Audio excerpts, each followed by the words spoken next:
I won $85 million in the Powerball lottery, but I kept it a complete secret from my family. I decided to test them first, and only one person in my entire bloodline offered me a helping hand when I pretended to be at rock bottom. The rest of them chose to kick me while I was down. My name is Chloe. I am 35 years old, and what happened at our last Thanksgiving dinner changed the trajectory of my entire family forever. Before I continue this story, let me know where you are watching from in the comments below. Hit like and subscribe if you have ever had to cut off toxic family members who completely underestimated your worth. The dining room of my mother Brenda's house was suffocatingly warm. It smelled of roasted turkey, expensive sage stuffing, and the overpowering Tom Ford cologne my brother-in-law Trent insisted on wearing in copious amounts. Trent is 40 years old, white, and perpetually acts like he is the only person in the room who understands how the global economy works. I was carrying the heavy crystal gravy boat to the table, making sure not to drip a single drop on my mother's immaculate white tablecloth. Trent was holding a glass of $500 Cabernet Sauvignon, gesturing wildly as he bragged to the room about his latest commercial real estate acquisition. As I walked past his chair, he did not just accidentally bump into me. He stopped. His conversation looked me dead in the eye, smirked, and deliberately tilted his wrist. The dark red liquid splashed directly onto my chest, soaking instantly into the pristine beige blouse I had saved up for 2 months to buy.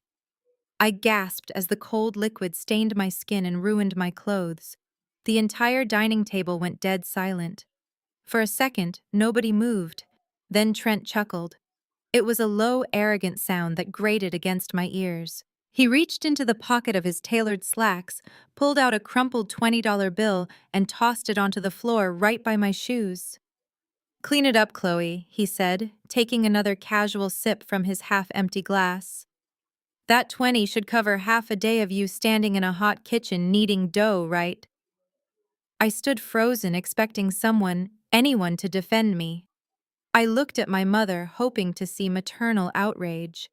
Instead, a sharp, familiar laugh echoed from the head of the table. It was my mother, Brenda. "Oh, please, Chloe, stop looking so dramatic," she said, waving her hand dismissively at me. "Trent was just making a harmless joke. Go to the laundry room and soak that shirt before the wine drips and ruins my good dining chairs." My sister Vanessa, who is Trent's wife and the undisputed golden child of our family, leaned back in her chair and meticulously inspected her flawless acrylic nails.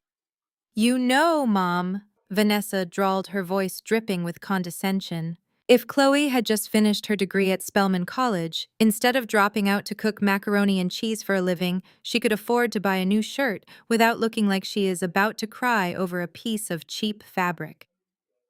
"The catering business is cute, Chloe, but let us be real here. You are essentially just a glorified servant. It is no wonder Trent mistook you for the help." The humiliation burned much hotter than the wine soaking through my clothes. For 10 agonizing years, I had poured my blood, sweat, and tears into building my small catering company. I worked 14-hour shifts on my feet. I burned my hands on commercial ovens. I missed every single holiday and family gathering just to keep my small business afloat and pay my rent. I built something from nothing. Meanwhile, Vanessa had her entire college tuition paid in full by our mother. She had her lavish destination wedding fully funded, and she now lived in a massive mansion, funded by Trent's supposedly endless wealth. My mother nodded enthusiastically at Vanessa's cruel words, completely ignoring the fact that I was standing there dripping in red wine. "Your sister is absolutely right, Chloe," my mother chimed in. "I always told you that opening a food business was a fast track to nowhere. You threw away a perfectly good future to smell like fried onions and grease all day. Look at Trent and Vanessa. They understand true wealth. They understand status and networking. You just serve people food and clean up after them. You should be taking notes from Trent instead of standing there pouting." I stood there staring at the $20 bill resting on the expensive hardwood floor. My chest tightened painfully. The old me would have burst into tears right then and there. The old me would have frantically apologized for being in the way, bent down to pick up the money in shame, and ran to the kitchen to scrub the stain out while quietly sobbing. The old me would have desperately begged for their approval, hoping that maybe one day they would see my hard work validate my struggles and finally be proud of me. But the old me died the moment I checked my banking application 3 days ago and saw exactly $85,400,000 sitting quietly in my checking account. I did not cry. I did not yell. I did not throw the gravy boat at Trent's smug face, even though I really wanted to. I looked at Trent's arrogant smile, then at Vanessa's mocking grin, and finally at my mother's deeply disappointed glare. I took a deep, slow breath, letting the cold reality of their hatred wash over me completely. I realized in that exact second that they did not love me. They never did. They only tolerated my presence because having a struggling failure in the family made their fake perfection look that much better by comparison. I slowly bent down, picked up the crumpled $20 bill from the floor, and slipped it into my pocket. I looked back up at Trent and gave him a calm, deadpan smile that made his smug expression falter for just a fraction of a second. "You are right, Trent," I said softly, keeping my voice completely steady. "Money is incredibly hard to come by these days. I will make sure to put this to good use." I turned around and walked into the kitchen, gripping the gravy boat so hard my knuckles turned white. They thought they had just humiliated the family failure. They thought they had put the servant back in her place. They had absolutely no idea they had just declared a ruthless war on a multi-millionaire who was about to buy their entire lives, tear down their fake empires, and sell them for scrap. I stood alone in the pristine kitchen, watching the cold water wash the red wine out of my blouse.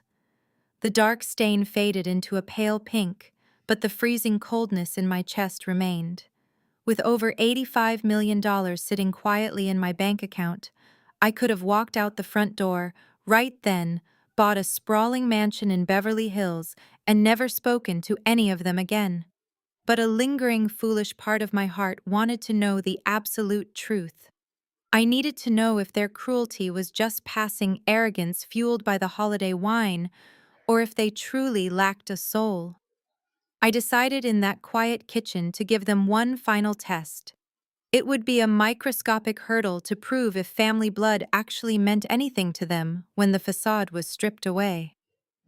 I dried my shirt as best as I could with a paper towel and walked back into the dining room.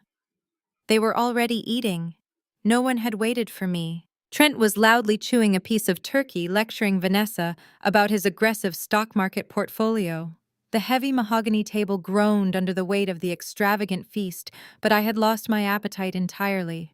I walked to the end of the table and cleared my throat. The room went quiet again, but this time there was only sharp annoyance in their eyes. I forced my voice to tremble. I let my shoulders droop, playing the part of the broken, desperate woman they fully believed I was. "I need to ask you all for a massive favor," I said, keeping my eyes downcast to hide the calculation in them. "My catering business is in serious trouble. My primary equipment supplier scammed me and my landlord just served me with papers. He is threatening to lock the doors of my commercial kitchen by Monday morning. If I do not come up with $5,000 immediately to cover the arrears, I will lose my business, my equipment, and eventually my apartment. I am facing total bankruptcy. I am begging you. Can you please loan me the money? I promise I will pay it back with interest the second I get back on my feet." The silence that followed was not born of shock or sympathy. It was the heavy, suffocating silence of profound disgust. Vanessa was the first to speak. She carefully set down her heavy silver fork and dabbed her lips with a linen napkin, making sure not to smudge her expensive lipstick. $5,000, she repeated, sounding as if the words themselves tasted foul in her mouth. "Are you completely out of your mind, Chloe? Do you honestly think Trent and I are just walking ATMs for your little charity cases? I am literally on the wait list for the new seasonal Chanel caviar leather flap bag. My personal shopper finally secured it for me yesterday in Paris, and it costs exactly $5,200. You are seriously asking me to give up my Chanel bag because you do not know how to balance a basic checkbook." I looked at my older sister, My own flesh and blood, the woman I used to share a bedroom with when we were little. You are choosing a purse over my entire livelihood, I asked softly. It is an investment piece, Chloe Vanessa snapped aggressively, rolling her eyes and rattling her stack of gold Cartier bracelets. Something you would obviously not understand. Trent chimed in, leaning back in his chair and steepling his fingers together like a corporate guru preparing to drop wisdom on a peasant. Let us look at this logically, Chloe, he said, his tone dripping with condescension. In the business world, we call this throwing good money after bad. Your little kitchen operation has a negative return on investment. Why on earth would I inject hard-earned capital into a sinking ship? That is just terrible financial strategy. But since I am a generous guy and it is Thanksgiving, I will offer you a lifeline. The property management company that handles my real estate office is looking for a new night shift janitor. You know, emptying trash cans, scrubbing the lobby toilets. The pay is minimum wage, but beggars cannot be choosers. You can start on Monday night after they lock you out of your kitchen. He smiled, visibly proud of his own cruelty, looking at Vanessa for validation. She giggled. I slowly turned my gaze to my mother, my last hope. The woman who sat in the front pew of our community church every single Sunday, loudly praising the Lord and preaching about community uplift. Mom, I whispered, please. I have worked for 10 years. I will lose everything. My mother slammed her hands down on the table, making the crystal wineglasses rattle violently. How dare you! She hissed, her face contorted with pure, unfiltered rage. How dare you ruin my beautiful Thanksgiving dinner with your pathetic financial failures? You are an absolute disgrace to this family's name, Chloe. Trent is sitting here discussing high-level real estate acquisitions, and you come crawling in here begging for handouts like a common vagrant off the street. I have given you enough. I warned you that dropping out of a prestigious college to cook would leave you in the gutter. I will not give you a single dime to fund your delusions. She stood up, pointing a trembling manicured finger toward the hallway. You made your bed, and now you are going to lie in it, she shouted. If they evict you, figure it out yourself. But do not you ever embarrass me in front of my successful son-in-law again. In fact, you need to leave, right now. I cannot look at you and enjoy my meal. Get out of my house, Chloe. I absorbed every single word. I memorized the exact shape of their sneers. $5,000 was absolute pocket change to Trent and Vanessa. It was a mere fraction of what my mother spent on her exclusive country club memberships. But they would rather watch me lose my home and my decade of grueling hard work than part with a single cent. The test was officially over.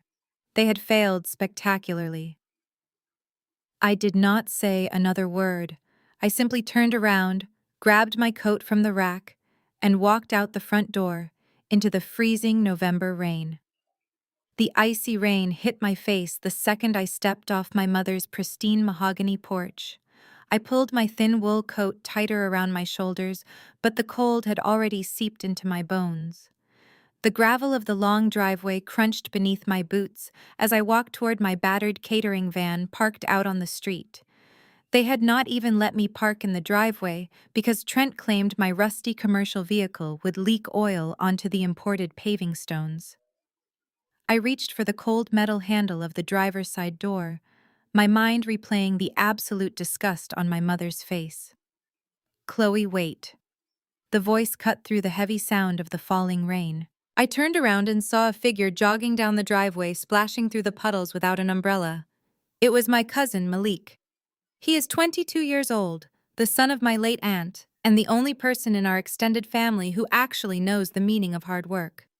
Since his mother passed away, he has been entirely on his own, working grueling double shifts at a local diner just to pay his tuition at the state university. His winter jacket was frayed at the cuffs, and he was shivering as he stopped in front of me, catching his breath. Malik, what are you doing out here? I asked, stepping toward him to shield him from the wind. You are going to freeze. You need to go back inside before Aunt Brenda starts yelling at you for tracking mud into her foyer. I do not care about her foyer, Malik said, his voice completely steady, despite his shivering. He reached into the deep pocket of his worn jacket and pulled out a small, crumpled wad of cash. He grabbed my hand and pressed the damp bills firmly into my palm, folding my fingers over them. "What is this?" I asked, looking down at the money. "It is $150, he said, looking me right in the eye. "I know it is nowhere near the $5,000 you need for the kitchen lease. It is my tip money from the diner this week. I was going to use it for a textbook, but I can find a used copy online or borrow one from the library. You need this more than I do right now. Please take it. Put it toward your rent, or at least put gas in this van and get yourself a hot meal tonight." I stared at the crumpled $10 and $20 bills in my hand. A massive lump formed in my throat, thick and heavy. Trent, a man who bragged about million-dollar commercial real estate deals over a $500 bottle of wine, had thrown a $20 bill on the floor like I was a stray dog. My sister, who was actively waiting to drop $5,000 on a leather purse, had laughed at my impending bankruptcy. My own mother had kicked me out into a storm. Yet here was Malik, a 22-year-old broke college student who was barely surviving on diner tips and instant noodles. He was giving me literally every single dollar he had to his name, just to make sure I had gas in my car. "Malik, I cannot take your textbook money," I whispered, trying to hand it back to him. "You work too hard for this. I will figure it out. I promise."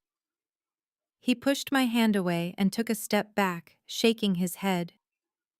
"You are the hardest worker I know, Chloe," he said earnestly. "You built your business from the ground up while everyone else in that house had everything handed to them on a silver platter. Do not let them break your spirit tonight. You are going to get through this. You always do. Just promise me you will not give up on your cooking." I looked at his earnest, dripping wet face and felt a tear finally mix with the rain on my cheek.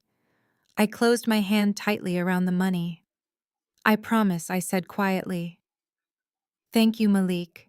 You have no idea what this means to me."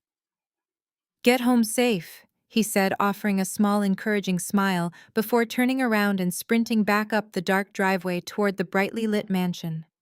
I climbed into my cold van and slammed the heavy door shut, sealing myself inside the quiet cabin. The air smelled faintly of vanilla extract and engine oil. I did not start the ignition right away. I reached up and turned on the dim overhead dome light. I unballed the damp bills Malik had given me and smoothed them out flat against my steering wheel. $150. The ultimate proof that out of my entire bloodline, only one person possessed an actual heart. I reached into my coat pocket and pulled out my phone. The screen illuminated the dark interior of the van. I bypassed my messages, ignoring a gloating text from Vanessa that simply read, "Do not ever ask us for a handout again." I opened my secure banking application. The facial recognition scanned my features, and a small loading circle spun for a fraction of a second before the main dashboard appeared. I stared at the bold black numbers glowing on the screen. Available balance: $85,400,000. It was the lump sum payout from the Powerball lottery ticket I had casually purchased at a gas station 2 weeks ago. After federal and state taxes, that was the exact amount wired into my account. For 3 days, I had walked around in a state of pure shock, wondering how to share this miraculous blessing with my family. I had fantasized about paying off my mother's mortgage, setting up a trust fund for Vanessa, and maybe even investing in Trent's business. I looked at the $85 million on my screen, and then I looked down at Malik's crumpled $150 resting on my steering wheel. A cold, razor-sharp clarity washed over my mind. All the years of seeking my mother's approval evaporated. The desire to keep the peace with my arrogant sister vanished completely. They had made their choice. They had shown me exactly who they were when they thought I had absolutely nothing to offer them. They worshipped money, status, and power, and they used those things as weapons to humiliate anyone they deemed beneath them. I turned the key in the ignition. The old van roared to life, the heater slowly blowing warm air against my cold hands. I carefully folded Malik's money and placed it in my wallet. He would never have to worry about a textbook college tuition or struggling for rent ever again. I was going to make sure his future was brighter than anything he could have ever imagined. As for my mother, Vanessa, and Trent, they wanted to play a ruthless game of financial superiority. They thought they held all the cards. They had no idea they had just declared war on a woman who now possessed enough capital to buy their entire miserable lives and sell them for spare parts. I shifted the van into drive and pulled away from the curb, leaving the massive colonial house in my rearview mirror. The test was over. The tears were done. The game was officially on. The Monday morning after Thanksgiving did not find me begging my landlord for an extension on my commercial kitchen lease. Instead, I parked my rusty catering van in the underground garage of the tallest, most intimidating glass skyscraper in downtown Atlanta. I stepped out of the cold parking garage and took the private executive elevator straight to the 50th floor. The polished mahogany doors slid open to reveal the reception area of Sterling and Pierce, the most ruthless and expensive wealth management law firm in the entire state. I was wearing my best tailored blazer, which was still remarkably cheap compared to the designer suits walking around the office, but my posture was entirely different. I did not shrink into the background anymore. I walked up to the marble reception desk and asked for Julian Sterling, a senior partner, whose hourly rate was probably more than I used to make in an entire month of catering events. The receptionist gave me a brief, calculating look, but before she could ask for my credentials, Julian himself walked out of his corner office with a warm, respectful smile. When you have over $85 million sitting perfectly cleared in a verified banking account, people do not care if you arrived in a catering van. To them, you are royalty. I sat across a massive glass desk from Julian in an office that overlooked the sprawling city skyline. We did not waste any time on small talk. I need a ghost structure, Julian, I told him, accepting the sparkling water his assistant had poured for me. I want a parent company, several holding liability companies and blind trusts. I need an absolute fortress of anonymity. No one in my family can ever connect my name to this money. Julian nodded, his expensive fountain pen gliding smoothly across a yellow legal pad. Consider it done, Chloe. We specialize in making highly visible people completely invisible on paper. What are we naming the primary umbrella corporation? I looked out the floor-to-ceiling windows, watching the tiny cars move like ants on the highway below. Vanguard Holdings, I said. It sounded strong. It sounded like an entity that could crush a parasite without even noticing it had stepped on one. Julian set down his pen and folded his hands on the desk. Now that we are establishing the fortress, what is Vanguard Holdings going to do for its first official move? Are we looking at aggressive tech stocks, municipal bonds, or an international portfolio? I reached into the pocket of my blazer and pulled out a glossy, thick piece of cardstock. It was a promotional flyer for Trent's real estate brokerage that my mother had proudly forced into my hands a few months ago, demanding I look at what real success looked like. I slid the flyer across the smooth glass desk. I want to buy this specific commercial building, I said, pointing to the address printed in gold foil at the bottom. Julian picked up the flyer and adjusted his glasses. It was a premium mid-rise commercial property located in the absolute heart of the city's most expensive business district. Trent leased the entire third floor for his boutique real estate firm. He constantly bragged at family dinners about the prime location, using the prestigious address to lure in wealthy clients and maintain his carefully crafted illusion of elite status. He loved to complain loudly about his landlord, an older local investor who Trent claimed was too lazy to maintain the building properly. Find the owner of this building, I instructed Julian, my voice completely flat and professional. Offer him 20% over the current market value, but only on the condition of an immediate 30-day closing and an ironclad non-disclosure agreement. Pay the entire amount in cash. Do not negotiate the price down. Just give him a number he cannot possibly refuse and get me the deed to that property by the end of the week. Julian raised an eyebrow, clearly impressed by the aggressive and unorthodox tactic. Buying prime commercial property to become a landlord is a very solid long-term strategy, he said, making a quick note on his pad. But you are paying a heavy premium for a rushed close. Is there a specific reason you want this exact building so quickly? I leaned back in my plush leather chair and smiled. It was a cold, genuine smile that reached my eyes. Because my arrogant brother-in-law leases his massive corner office there, I said. He loves to act like he owns the world. He loves to throw $20 bills at me and tell me to go scrub toilets for minimum wage. I think it is time he actually starts paying rent directly to me. Over the next 48 hours, I watched the terrifying true power of extreme wealth go to work. Julian and his team descended on the property owner with absolute precision. By Wednesday afternoon, the paperwork was completely finalized. The exhausted building owner was absolutely thrilled to walk away with a massive all-cash buyout that secured his retirement instantly, and he happily signed the strict non-disclosure agreements without asking a single question. My real name was deeply buried under 3 separate layers of corporate shielding. To the outside world and to the tenants inside the building had simply been acquired by a faceless, deep-pocketed corporate entity called Vanguard Holdings.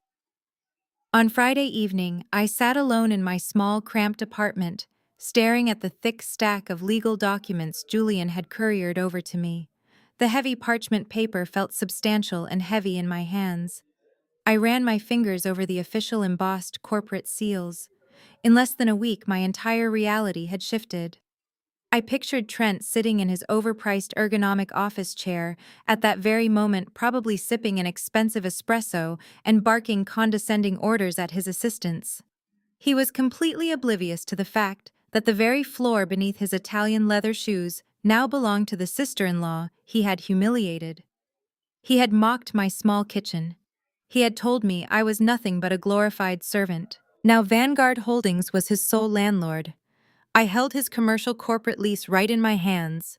I read through every single clause. I had the power to raise his rent aggressively, audit his usage of the space, or evict his entire operation the moment he violated a single term in his contract. The trap was officially set, and the board was arranged exactly how I wanted it. But I knew my family's greed. I knew I did not even have to lift a finger to destroy Trent, because a man that arrogant was bound to destroy himself. All I had to do was wait for them to make the next move. I did not have to wait long for them to make their next move. Early Tuesday morning, my phone buzzed on the kitchen counter. The caller ID flashed my mother's name. I let it ring 3 times before I answered, making sure my voice sounded suitably defeated when I finally said hello. My mother did not bother with pleasantries. She demanded I come over to the house immediately, claiming she had found a solution to my pathetic financial situation. I drove my catering van back to the upscale neighborhood, purposefully parking it right on the street where Trent hated seeing it. When I walked through the heavy front doors, my mother was sitting in her formal living room.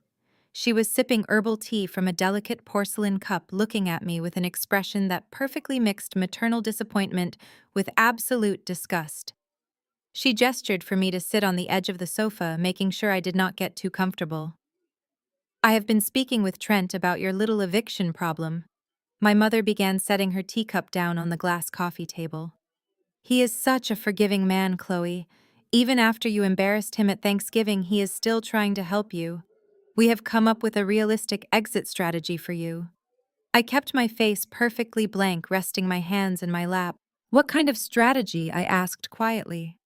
Since you are going to lose that commercial kitchen space by the end of the week anyway, there is no point in dragging this out, she said smoothly. You need to sell off everything immediately. I want you to liquidate your commercial ovens, your industrial mixers, and that hideous rusty van parked outside. Sell it all to the highest bidder by Friday. You should be able to scrape together at least $10,000 or $15,000 if you do not act too desperate with the buyers. I narrowed my eyes slightly. And what exactly am I supposed to do with that money once I have sold my entire livelihood? My mother smiled a sharp, predatory look that made my stomach turn. You are going to give every single penny of it to Trent, she said proudly. He is putting together a highly exclusive closed-door investment portfolio for his top-tier clients. It is a massive commercial real estate fund. Normally, the minimum buy-in is $500,000. But because you are family, he is willing to pool your meager little equipment money into his personal investment tier. He is practically handing you free interest, Chloe. I stared at her, genuinely stunned by the audacity. My own mother was demanding I sell the tools I used to feed myself just to hand the cash over to her arrogant son-in-law. But beneath the shock, my newly sharpened business instincts flared to life. Something was incredibly wrong here. A highly successful real estate mogul who regularly closes multi-million-dollar deals does not need $10,000 from his bankrupt sister-in-law. He definitely does not ask his mother-in-law to bully her own daughter into selling used baking sheets to fund a supposedly elite portfolio. Trent is doing you a massive favor, my mother continued, misinterpreting my silence for hesitation. You need to wake up and look at the real world, Chloe. Trent is an educated white man with a master's degree in finance. He moves in circles of power and wealth that you and I could never even dream of accessing on our own. He understands how the system works. He knows how to multiply capital. You, on the other hand, are just selling party snacks and wiping down greasy counters. You have no head for business. If you keep holding on to this ridiculous cooking dream, you will end up homeless. Let a real man handle the money. The internalized racism and profound classism in her words hung heavily in the quiet living room. She worshipped Trent simply because he fit her aesthetic of what success was supposed to look like.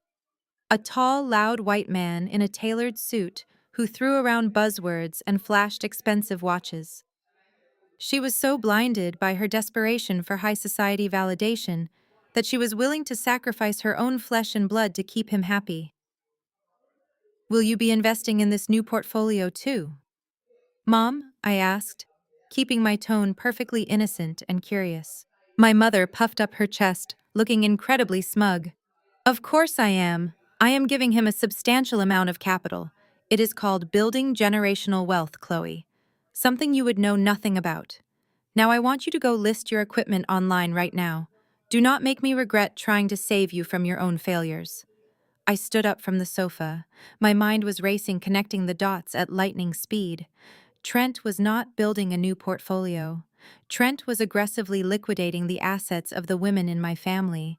He was shaking the couch cushions for spare change, and he was using my mother's blinding favoritism to do it.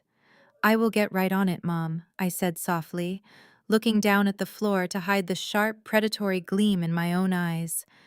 Thank you for the advice. Tell Trent I appreciate his generous offer. I walked out of the house and got back into my van. The moment I closed the heavy door, I pulled out my phone and dialed Julian Sterling's private number. My lawyer answered on the first ring. Julian, I said, my voice cold and commanding. I need you to hire the best private financial investigator your firm has on retainer. Put them on Trent right now. I want to know exactly where his money is going. I want his bank statements, his tax returns, his outstanding debts, and I want to know exactly what he has been doing with my mother's finances. I think my arrogant brother-in-law is broke, and I think he is stealing from my family to cover his tracks. I hung up the phone and started the engine. Trent wanted to play real estate mogul. He wanted my mother to view him as the brilliant white knight of finance.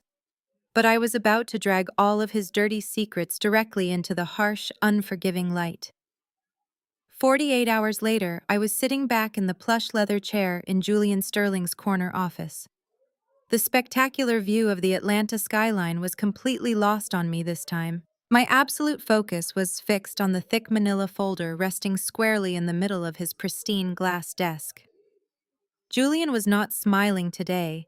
He looked at me with the serious, calculating expression of a man who dealt with high-level corporate fraud on a daily basis. I put our best forensic financial investigator on your brother-in-law, Julian said, tapping the heavy folder with his index finger. You have exceptionally good instincts, Chloe.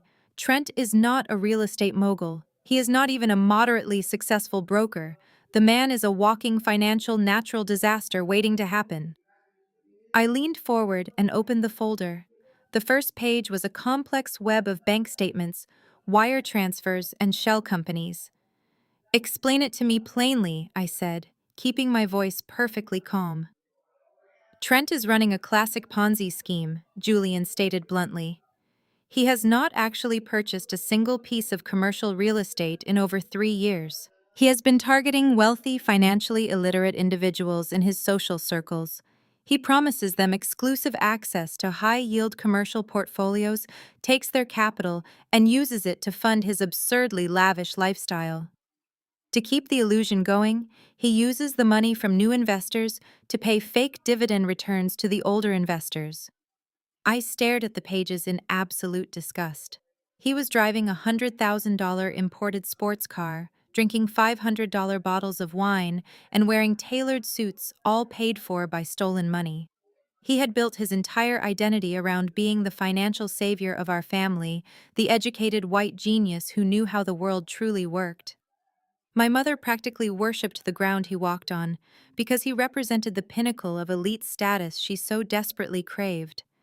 And it was all a pathetic criminal lie. It gets worse, Julian continued, leaning back in his chair and steepling his fingers. A Ponzi scheme only survives as long as new money keeps flowing in. The moment the market tightens or people start asking to withdraw their principal, the whole house of cards collapses. Trent is completely out of new investors. His old clients are starting to demand their returns.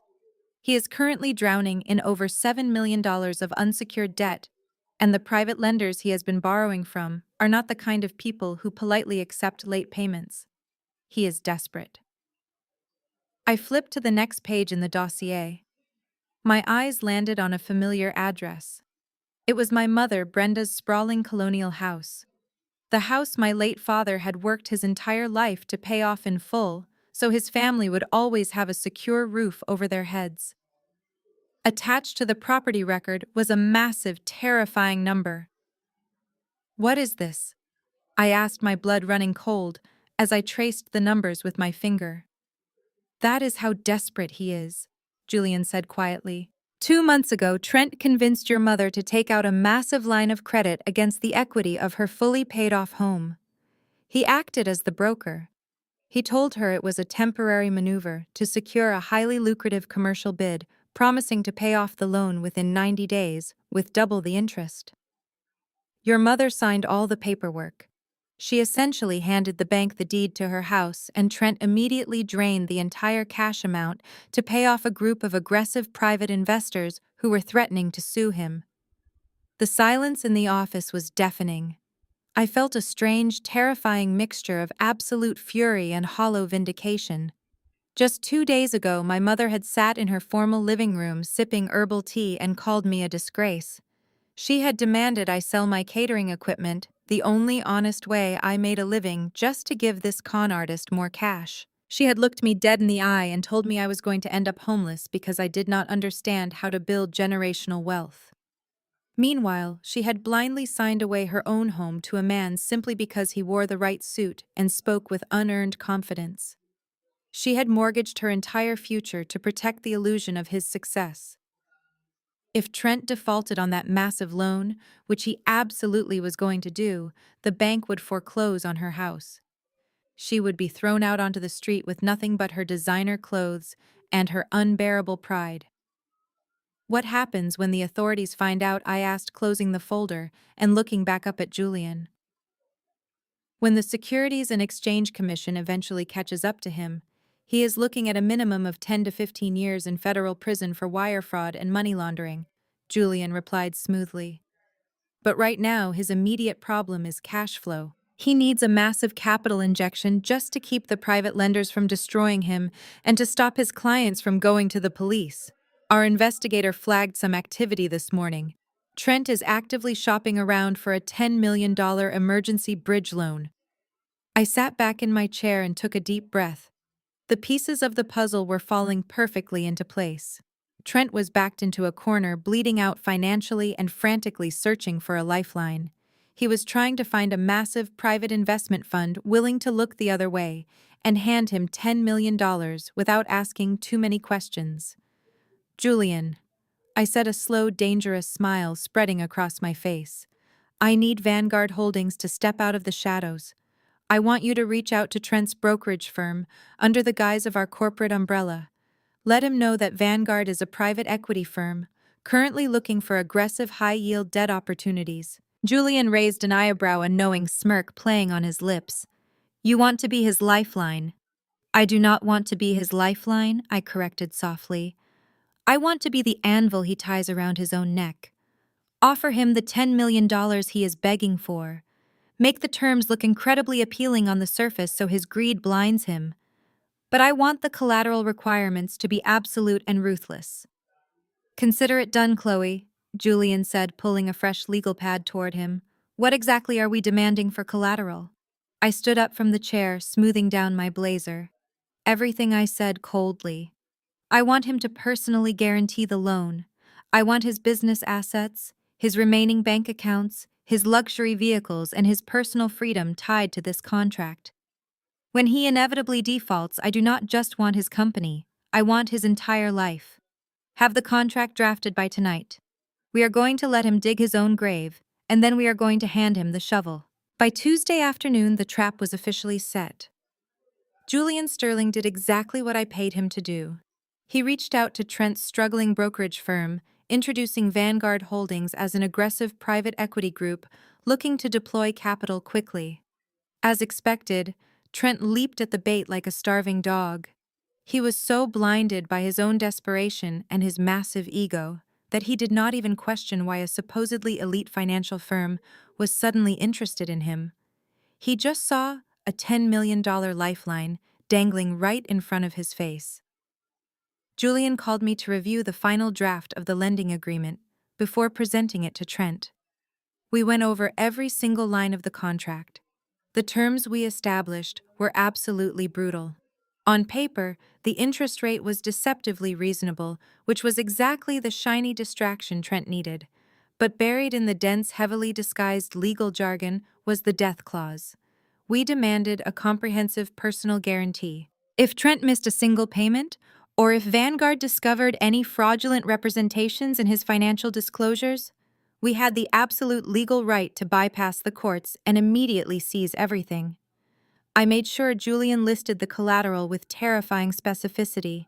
We claimed the rights to his commercial business assets, his personal investment accounts, his imported luxury vehicles, and every single piece of jewelry in his possession. But the crowning jewel of the contract was the cross-collateralization clause tying his debt directly to my mother's mortgaged house. He was signing away his entire existence. We also included a strict waiver of bankruptcy protection, meaning he could not just file for Chapter 11 to hide from us. If he defaulted, Vanguard Holdings would legally own the shirt off his back. Are you absolutely certain about this? Chloe Julian asked over the phone, his voice laced with professional caution. I have drafted aggressive contracts before, but this is a financial guillotine. If he signs this, he is effectively selling himself into indentured servitude. I am completely certain, I replied, looking out the window of my small apartment. He is a predator, Julian. He has been stealing from innocent people to fund his fake elite lifestyle, and he actively preyed on my mother's insecurities to steal her home. I am not ruining him. I am simply handing him the rope. What he chooses to do with it is entirely up to him. Send the contract to his office. The signing took place the very next morning at Julian's downtown office.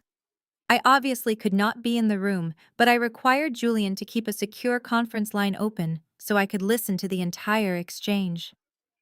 Sitting at my cramped kitchen table, I put my phone on speaker and listened to the loud, confident voice of my brother-in-law echo through the line. Trent sounded so incredibly arrogant. He laughed loudly, making arrogant jokes about the current real estate market, acting as if taking a $10 million emergency loan was just a casual networking event. He tried to impress Julian by name-dropping local politicians and bragging about imaginary commercial developments he claimed were in his pipeline. Julian, being the consummate professional, simply humored him, allowing Trent to inflate his own ego while sliding the massive stack of legal documents across the conference table. I held my breath as I listened to the sound of pages turning. A smart businessman would have brought his own legal counsel to review a $10 million bridge loan. A cautious man would have spent hours reading the fine print. But Trent was neither smart nor cautious. He was a desperate narcissist who believed he was the smartest person in any room. He completely ignored the collateral schedules. He skipped right over the default clauses. He was only focused on the signature line that would release the funds. I could hear the heavy scratch of Julian's expensive fountain pen as Trent hastily signed his name. "There you go, Julian," Trent said, his voice dripping with forced bravado. "It is a pleasure doing business with Vanguard Holdings. You boys are making a very smart investment today. My portfolio is bulletproof. I look forward to making you a lot of money." "The pleasure is entirely ours," Julian replied smoothly, his tone completely unreadable. "The funds will be wired to your primary corporate account within the hour." I ended the call and set my phone face down on the table. A cold, heavy sense of satisfaction settled deep in my chest. He actually did it. He signed the death warrant without a single second thought. Less than an hour later, I received an encrypted confirmation from my bank. $10 million had been officially transferred from Vanguard Holdings to Trent's failing brokerage firm. To Trent, that money felt like salvation. He probably believed he had just outsmarted a faceless corporate giant. He probably thought he was going to use that money to pay off his angry private lenders, silence the people threatening to expose his Ponzi scheme, and go right back to living his lavish, fraudulent life. He had no idea that he had just handed the absolute control of his destiny over to the sister-in-law he considered a pathetic servant. He thought he had bought himself a clean slate, but all he had really done was lock himself inside a burning building and hand me the only key. The trap was sprung, and now I just had to wait for the pressure to build. But before I could even begin to tighten the noose around his neck, the family drama was about to escalate to a level I had not anticipated. They were about to make a move so incredibly toxic, it would test every single ounce of my patience and push me closer to the edge than I ever thought possible. The $10 million Vanguard Holdings wired to Trent did exactly what I wanted it to do. It gave him a massive, intoxicating dose of false hope before the ground completely crumbled beneath his feet. 2 days after he signed his life away, Julian called me with an update that made me smile into my morning coffee. Trent had immediately taken $7 million of the loan and wired it directly to the dangerous private lenders he owed. He was frantically trying to plug the holes in his sinking ship. But in his rush to pay off his debts, he made a fatal error. Moving that much unregistered capital across multiple offshore and domestic accounts in a single afternoon triggered a massive red flag within his own brokerage firm. Julian informed me that Trent's chief compliance officer had abruptly resigned that morning, refusing to sign off on the chaotic ledgers.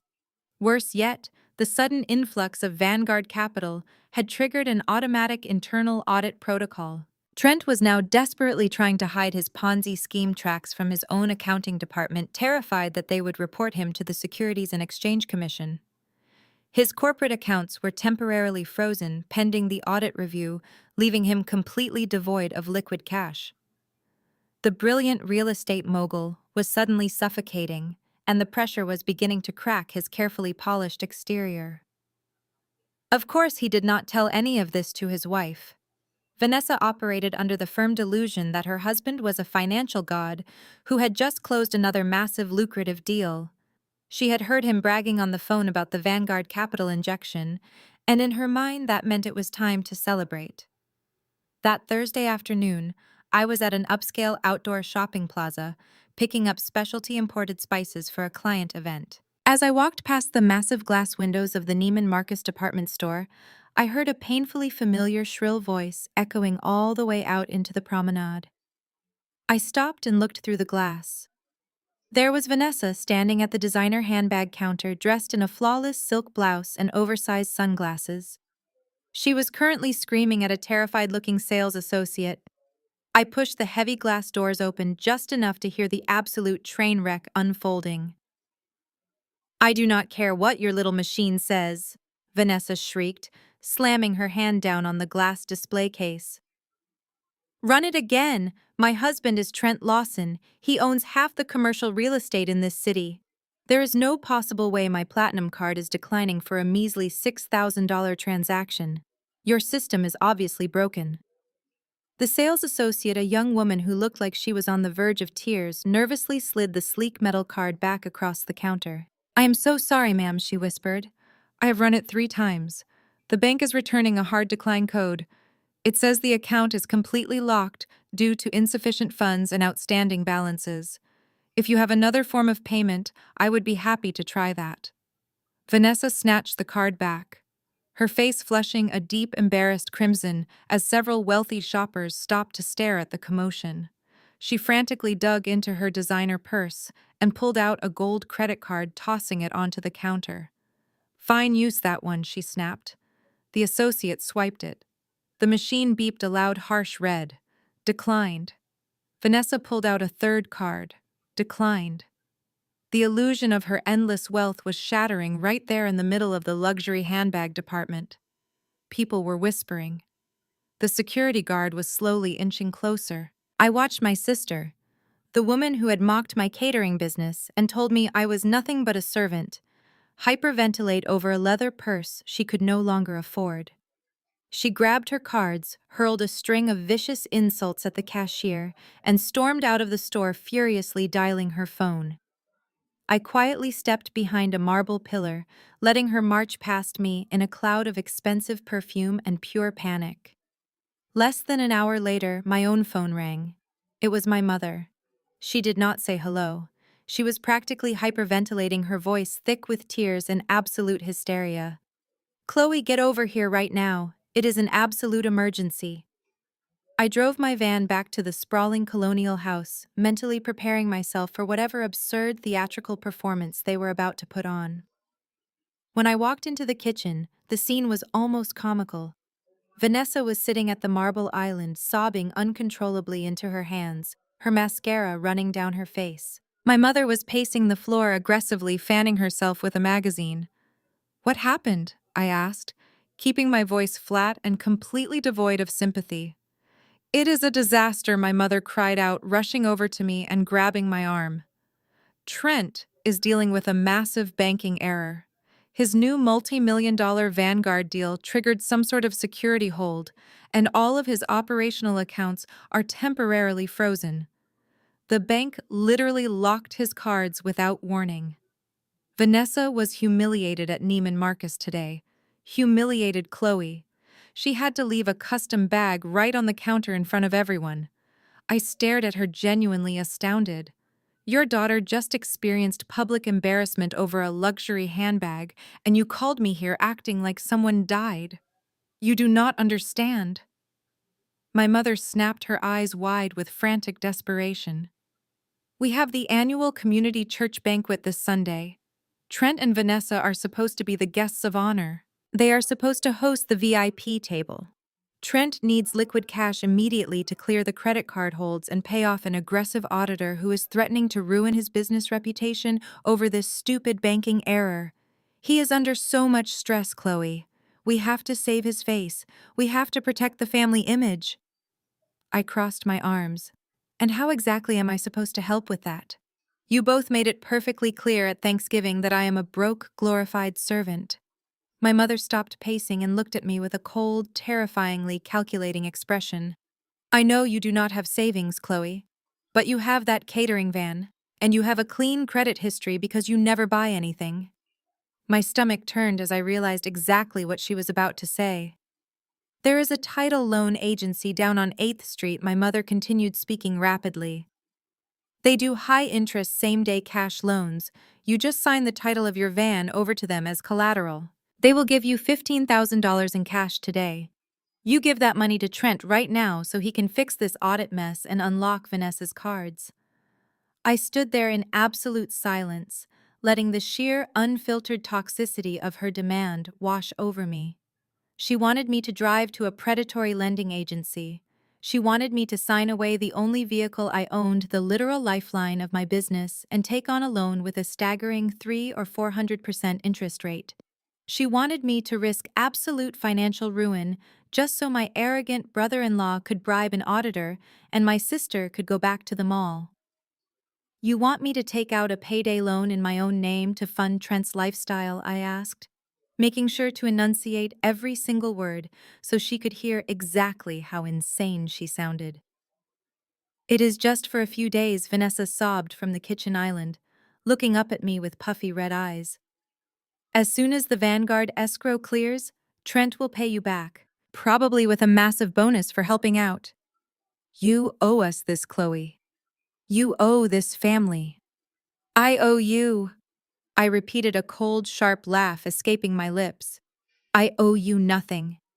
When I asked you for $5,000 to save my business, you told me to go scrub toilets. Now you want me to pawn my car so you can buy a purse and Trent can pay off a shady auditor. My mother stepped forward, her face twisting into an ugly mask of rage. How dare you throw the past in our faces when your brother-in-law is suffering? This is about family honor, Chloe. Trent is an important man. He provides status for all of us. If he goes down, if people find out his cards are bouncing, it ruins my reputation in this entire community.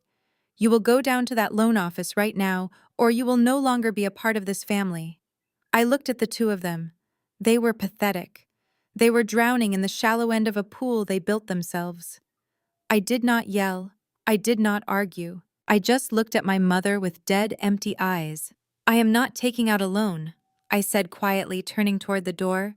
Tell Trent to figure it out himself. He is an educated white man, right? Let a real man handle the money. I walked out of the house, ignoring my mother's furious screaming behind me. I climbed into my van and locked the doors. The facade was officially cracking. Trent was bleeding out, Vanessa was exposed, and my mother was losing her mind trying to hold the pieces together. They were so desperate they were willing to throw me to the wolves. They had no idea that I was already the one controlling the pack. The audit was just the beginning. I was about to turn up the heat, and they were all going to burn. Sunday evening arrived, bringing with it the most anticipated event of the year for my mother. The Greater Hope Fellowship annual fundraising banquet was the crown jewel of the local African American community in Atlanta. It was a massive, elegant affair held in the church's opulent Grand Hall, attended by local politicians, business owners, and the city's elite. For my mother, this was her personal red carpet.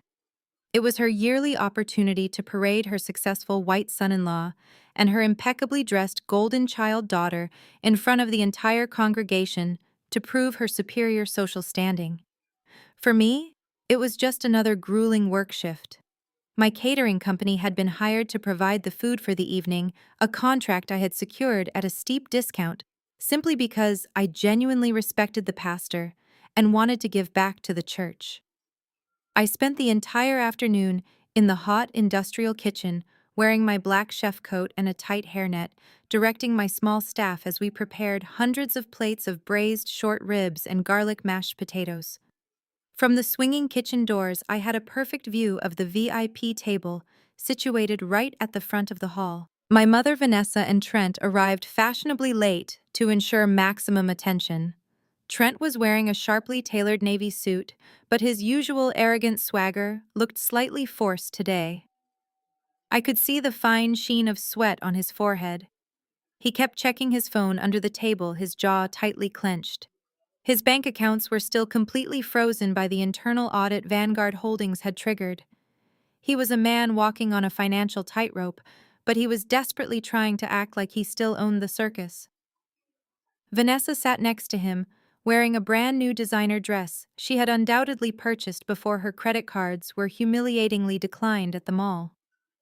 She smiled tightly, waving at the other prominent families, completely oblivious to the fact that her husband was drowning in a $10 million trap. My mother sat up perfectly straight, radiating smug satisfaction as church members stopped by to admire them. After the dinner service concluded and my team began quietly clearing the plates, Pastor Williams took the stage to commence the fundraising portion of the evening. The church was trying to raise money to build a new community youth center. As the pledge drive began, several prominent deacons and local business owners stood up proudly, announcing donations of $500 or $1,000. The crowd clapped politely after each announcement. Then Trent stood up. He unbuttoned his suit jacket, projecting an air of absolute authority. He grabbed the microphone from a passing usher. The entire hall of over 300 people went completely silent. Trent cleared his throat and offered a patronizing, practiced smile. Pastor Williams Trent's voice boomed through the speakers, echoing off the high vaulted ceilings. Family is everything. Community is everything. My beautiful wife Vanessa and my incredible mother-in-law Brenda have taught me the true value of giving back to this wonderful congregation. We have been incredibly blessed in the commercial real estate market this year. And because to whom much is given, much is required, the Lawson family would like to pledge $50,000 to the new youth center. The grand hall erupted into thunderous applause. My mother pressed her hand to her chest, beaming with absolute pride, as people at the neighboring tables nodded to her in deep respect. Vanessa looked at Trent like he was a superhero. It was the ultimate performance of wealth and status. But I stood near the back wall, holding a tray of empty water glasses, watching the absolute terror hidden behind Trent's confident smile. I knew exactly what he was doing. He was buying time and reputation. In his desperate mind, he assumed the church would just send him an invoice in the mail next week, giving him a few days to figure out a way to unfreeze his accounts. He just wanted the public glory right now. But Pastor Williams smiled warmly from the stage and threw a massive wrench into Trent's plan. Brother Trent, that is an incredibly generous blessing, the pastor said enthusiastically. We actually have the portable payment terminals right here tonight to finalize the building fund ledger before the evening ends.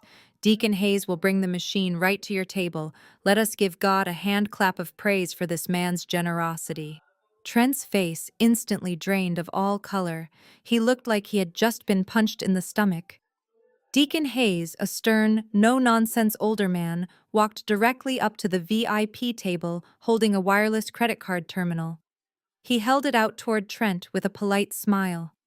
"Whenever you are ready, sir." The entire room was watching. My mother was watching. Vanessa was watching. Trent slowly reached into his suit jacket and pulled out a sleek, heavy metal credit card. His hand was visibly shaking. He inserted the chip into the bottom of the machine.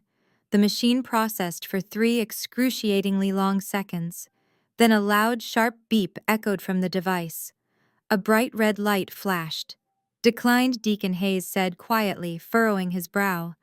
"Sometimes these machines are tricky with large daily limits. Do you want to try another card, Brother Trent?" Trent swallowed hard.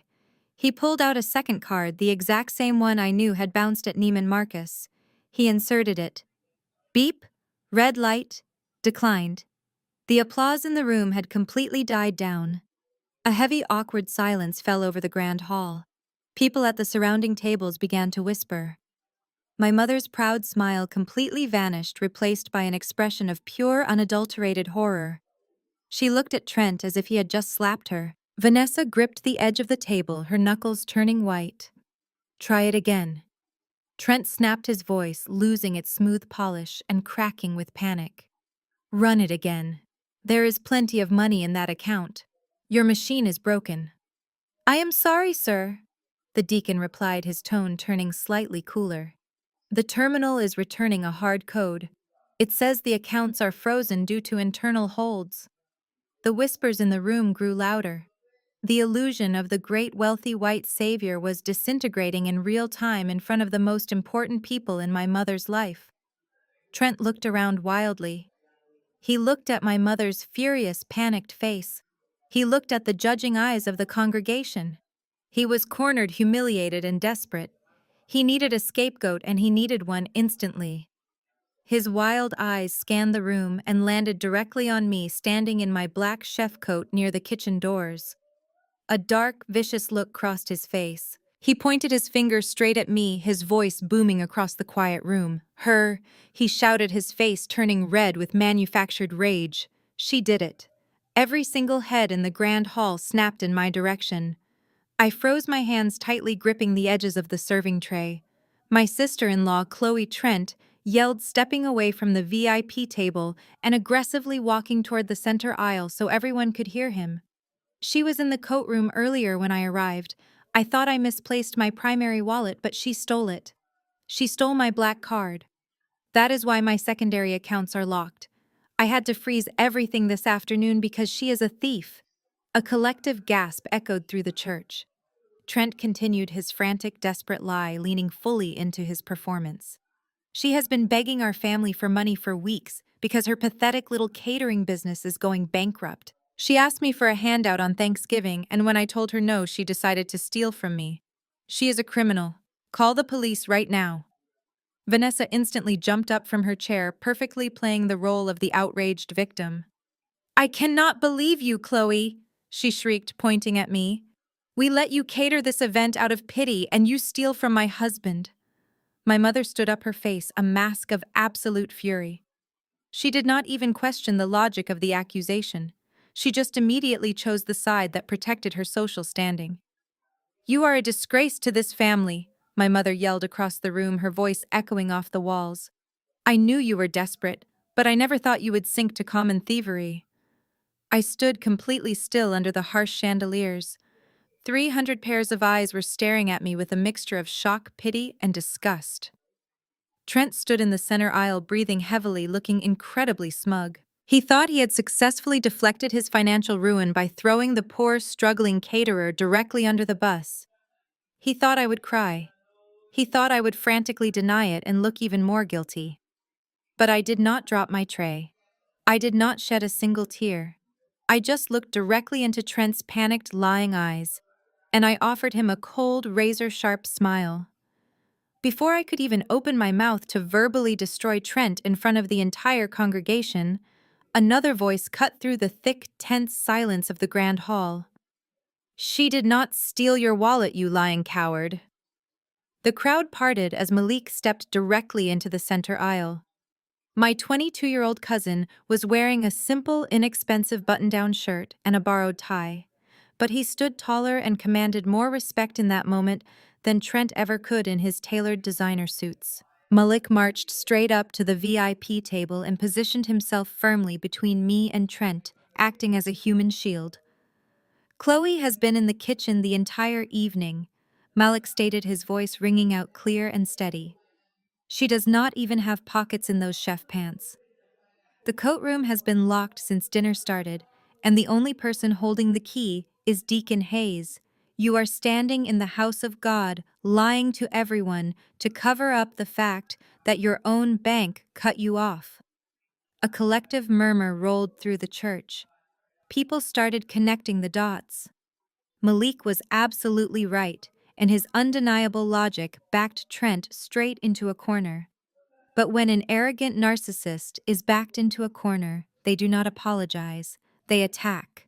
And Trent, a wealthy white man, being publicly humiliated by a young, broke black college student, completely lost whatever fragile grip he had left on his composure. Trent took a step toward Malik, his face twisted in an ugly, visceral sneer. Listen to me, boy, Trent hissed deliberately, choosing a word loaded with centuries of racial disrespect. Do you really think anyone in this room is going to take the word of a broke, fatherless kid, flipping burgers over a man who actually builds this city? You are nothing but a charity case. You go to a third-tier state school, you live in a dorm that smells like cheap noodles, and you are defending a woman who cleans up my garbage. You are both pathetic losers who will never amount to anything more than the dirt on the bottom of my Italian shoes. The blatant racism and classism hung in the air, heavy and toxic. I looked at my mother, waiting for her to finally snap out of her delusion.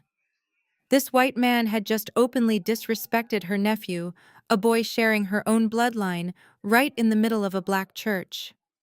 But my mother did nothing. She looked away, staring at the floor, choosing to protect her proximity to white wealth over the dignity of her own family. Vanessa, however, did not stay silent. She stood up, her eyes blazing with petty fury. How dare you speak to my husband that way, Malik, she shrieked, pointing her manicured finger right at his face. He was about to donate $50,000 to your community, and this is how you repay him. You are a disrespectful little brat. You are just as jealous and bitter as Chloe. I had heard enough. I gently placed my hand on Malik's shoulder and pulled him back. He had already risked too much for me. I looked at the pastor, then at the congregation, and finally at Trent. "Your accounts are frozen because you are a fraud, Trent," I said quietly, my voice carrying effortlessly across the silent room. "And very soon, everyone in this city is going to know exactly what you truly are." I grabbed Malik's arm and we walked out of the grand hall together. No one tried to stop us. The heavy wooden doors of the church closed behind us, shutting out the whispers and the toxic spectacle. In the parking lot, I hugged Malik tightly, thanking him for his bravery. He smiled, telling me it was the right thing to do. We parted ways that night, believing the worst of the drama was over. We had absolutely no idea how vindictive Vanessa could truly be. The next afternoon, I was at my apartment reviewing the Vanguard Holdings portfolio when my phone rang. It was Malik. The moment I answered, my heart dropped into my stomach. He was not just crying. He was sobbing, his breaths coming in short, panicked gasps. "Malik, what is wrong?" I demanded, jumping up from my chair. "Where are you?" "I am at the campus library." He choked out, his voice completely broken. "Chloe, they took it. They took everything. I just got out of a meeting with the dean of the business school. My summer internship at the downtown accounting firm was completely revoked." I froze. That internship was not just a job. It was a highly competitive, prestigious placement that Malik had spent 2 years studying for. More importantly, it was attached to a corporate sponsorship that paid for his entire senior year tuition. Without it, he could not afford to graduate. Why, I asked, my blood turning to absolute ice. "You had the highest grade point average in your cohort." The dean said a very prominent university donor and alumni board member filed a formal character complaint against me this morning. Malik explained, his voice trembling with despair. The complaint stated I was aggressive, unstable, and a liability to any corporate environment. The accounting firm pulled the offer immediately. They said they cannot associate with a student who has disciplinary red flags. Chloe, the donor who filed the complaint, was Vanessa.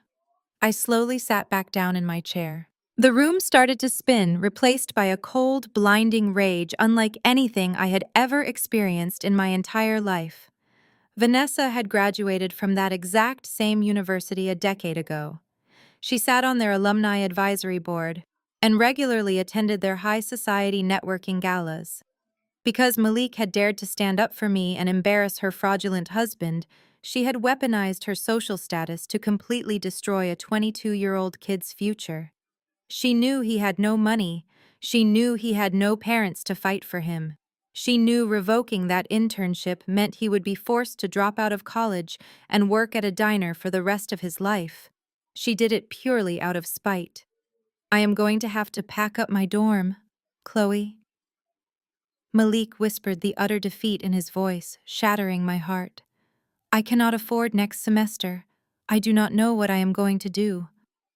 "Listen to me, Malik," I said, my voice dropping an octave, filled with a dark, terrifying certainty. "You are not packing anything. You are going to go back to your dorm. You are going to open your textbooks, and you are going to study for your final exams. You are not dropping out." "But Chloe, the tuition," he protested weakly. I said, "Do not worry about it." I interrupted firmly. "I promise you on my life you will graduate. Just trust me." I hung up the phone and stared blankly at the wall. For 35 years, I had absorbed my family's insults. I had let them mock my clothes, my career, and my bank account. I had tolerated their arrogance because I foolishly believed that beneath all the toxic behavior, there was still some invisible line of family loyalty they would never cross. Vanessa had just obliterated that line. She had tried to ruin an innocent boy who was already struggling just to survive. I picked up my phone again and dialed Julian Sterling's private number. He answered on the second ring. "Julian," I said, my voice completely devoid of emotion. "Yes, Chloe," he replied, instantly sensing the dangerous shift in my tone. "Trent's $10 million loan from Vanguard Holdings," I stated flatly. The contract stipulates that if Vanguard discovers any material misrepresentations in his financial disclosures, we can immediately trigger the default clause and seize his assets. Correct? That is correct, Julian confirmed, and our investigators have already found dozens of fraudulent misrepresentations in the paperwork he submitted to us. We could legally drop the hammer on him today if we wanted to. Do not drop the hammer today. I instructed, my eyes fixed on the Atlanta skyline outside my window.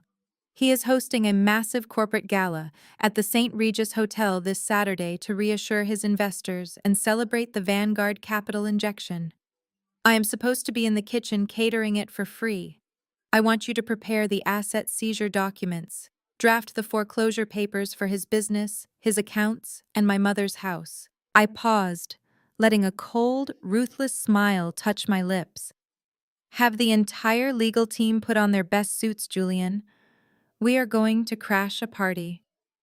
The next morning, I walked into Julian Sterling's office. The atmosphere was charged with a clinical lethal efficiency. Spread across his massive glass desk were the default execution documents. This was the financial death sentence. Trent had already signed his soul away when he took the $10 million a few days ago. But today, I was officially pulling the trigger on the trap. Julian pointed to the top document. Trent committed felony fraud on his initial application by listing assets he did not actually own, Julian explained smoothly. Furthermore, his frantic attempt to wire $7 million to offshore private lenders violated our strict capital use clauses. The breach of contract is absolute and undeniable. By signing this affidavit, you give my team the legal authority to seize his brokerage firm, freeze every single personal account attached to his social security number, and officially claim the deed to your mother's house. I picked up the heavy fountain pen. I thought about Malik sitting in his dorm room, his dreams crushed because my sister wanted to feel powerful.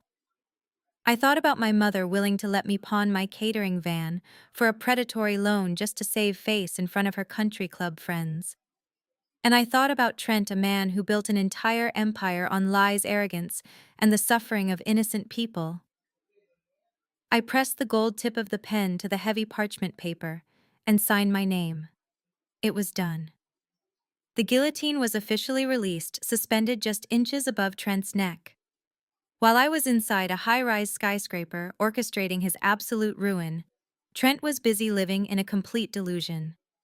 He believed the upcoming Saturday gala at the St. Regis Hotel was going to be his ultimate salvation. He had invited all of his remaining wealthy clients, local politicians, and prominent community leaders. His plan was incredibly desperate but entirely predictable. He intended to publicly parade his new relationship with Vanguard Holdings, using our fake endorsement to lure in fresh investors.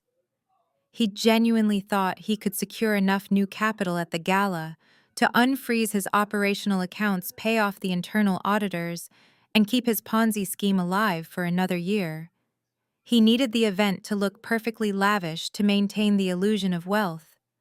But because his credit cards were completely locked and his accounts were frozen, he had absolutely no way to pay for the massive ballroom, the expensive decorations, or the food. That is exactly where my sister Vanessa came in. My phone rang later that afternoon while I was standing in my commercial kitchen. It was Vanessa. I let it ring 3 times before answering, forcing my posture to slouch, even though she could not see me injecting pure defeat into my voice. Vanessa did not even bother to say hello. Her tone was dripping with smug, vindictive satisfaction. "I assume you heard about Malik losing his little internship today," she sneered. "Let that be a lesson to both of you. When you disrespect my husband in public, there are severe consequences." I gripped the edge of my stainless steel prep counter, my knuckles turning white, but I kept my voice completely flat. "What do you want, Vanessa? Trent is hosting his most important corporate gala this Saturday at the St. Regis." She commanded, her voice echoing with unearned authority. "Since his accounts are dealing with that annoying temporary bank hold, we need you to provide the catering. And you are going to do it for free. Consider it your apology for the embarrassing stunt you and Malik pulled at the church. If the food is perfect, And if you stay hidden in the kitchen like a good little worker, I might consider putting in a good word with the university board to get Malik his internship back. It was a blatant, malicious lie. She had absolutely no intention of helping Malik. She just wanted to exploit my desperation to get free labor for her husband's fraudulent party. She wanted to parade around a luxury hotel ballroom in a designer gown, while her sister slaved away over a hot stove in the back room to feed her wealthy friends. I will do it, I said softly, injecting just the right amount of pathetic surrender into my delivery. I will bring my entire crew. I will make sure the food is absolutely flawless. Just please do not do anything else to ruin Malik. Good girl, Vanessa said, a cruel, sharp laugh escaping her lips.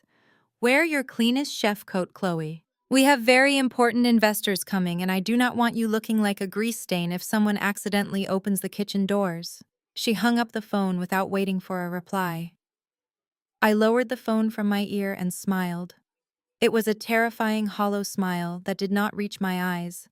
She wanted me hidden in the kitchen. She wanted me to be the invisible servant catering to their fake royalty. They were walking blindly into a slaughterhouse, completely unaware that the very woman they were ordering around was the one holding the blade. I spent the next 2 days preparing for the gala with absolute precision. I ordered the finest ingredients. I prepped the most exquisite menu my small catering company had ever produced. I wanted the night to be absolutely perfect.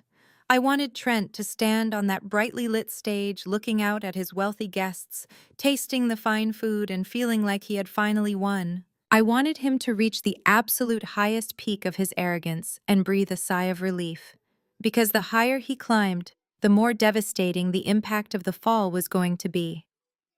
Saturday night was rapidly approaching. Trent thought he was throwing the party of the decade to save his business. He had no idea that the St. Regis Hotel was about to become the graveyard of the Lawson family legacy. The loading dock of the St. Regis Hotel was freezing when my crew and I arrived early Saturday morning. We spent 2 hours unloading crate after crate of premium ingredients from the back of my catering van. Trent had demanded a 5-course plated dinner for 200 of the most affluent investors and politicians in Atlanta. He wanted Wagyu beef butter poached lobster and imported black truffles. He wanted a menu that screamed endless wealth and elite status. Because his accounts were completely frozen, he had not given me a single dime for the food budget. I had paid for every single ounce of it out of my own pocket, quietly funneling the money through my business accounts. Trent fully believed I had taken on crippling high-interest debt just to appease him and protect the family name. The hotel provided us with their massive secondary industrial kitchen. It was an intimidating expanse of gleaming stainless steel, massive convection ovens, and glaring fluorescent lights. I tied my apron, organized my staff of 10, and immediately got to work. We had to prep 200 intricate plates, and I demanded absolute perfection from my team. I wanted the food to be the most spectacular meal those wealthy guests had ever consumed. About an hour into our prep work, the heavy swinging doors of the kitchen pushed open. Trent walked in. He was wearing a custom-tailored black tuxedo that probably cost more than the van parked out back. He tried to project his usual arrogant swagger, but I could see the fine tremor in his hands and the dark circles under his eyes. The pressure of the Vanguard Holdings trap was physically eating him alive. He needed this gala to be a massive success, so he could secure enough new capital from the attendees to unfreeze his accounts and hide his fraud. He walked directly over to my prep station, looking down his nose at the raw ingredients. "Look at you, Chloe," Trent said, his voice echoing over the clatter of pots and pans. "Right where you belong. Hidden in the back, sweating over a hot stove, serving the people who actually run this city. Make sure those lobster tails are not rubbery. These people eat at Michelin-star restaurants. They will know if you try to serve them cheap garbage." I did not look up from my cutting board. My knife moved with rhythmic, practiced precision through a bundle of fresh herbs. "I am only here because Vanessa asked me to help," I replied quietly, keeping my voice intentionally submissive to feed his massive ego. "I am doing my best." Trent let out a harsh, grating laugh. He stepped closer, invading my personal space. The smell of his expensive Tom Ford cologne mixed sickeningly with the scent of the raw seafood. "Vanessa does not run my business, Chloe," he said, his tone dropping into a cold, menacing whisper. "I do. And let us be perfectly clear about why you are actually here sweating for free." He leaned in so close I could hear his shallow breathing. "You are here because I own your mother," he hissed. "You know she took out a massive second mortgage to help fund my commercial ventures, right? Well, things are incredibly tight right now with this annoying bank audit. My cash is tied up. If this food is not absolutely flawless, if you embarrass me tonight, and I fail to secure the new investors I need to satisfy the bank, I will let that mortgage default. The bank will seize your mother's house by the end of the month, and she will be out on the street. And I will personally make sure she knows it is your fault for ruining my gala." I stopped chopping. I slowly set my heavy chef knife down on the stainless steel counter and finally looked up at him. He was actively threatening to render my mother homeless. He was using the very debt he had fraudulently forced upon her as a weapon to guarantee I worked the kitchen for free. He thought he was playing a master stroke of psychological manipulation. He thought he had me completely backed into a corner, terrified for my mother's future. He had absolutely no idea that Vanguard Holdings had already purchased that exact loan. He did not own my mother's house. I did. I held the deed to the property in a secure vault downtown. The sheer audacity of his threat was almost amusing. He was trying to blackmail me with a gun that I had already emptied. By the end of this night, he was going to be the one begging for a roof over his head. "I understand, Trent," I said softly, lowering my eyes to give him the victory he so desperately needed to feel in that moment. "The food will be flawless. You have my absolute word. No one will go hungry tonight."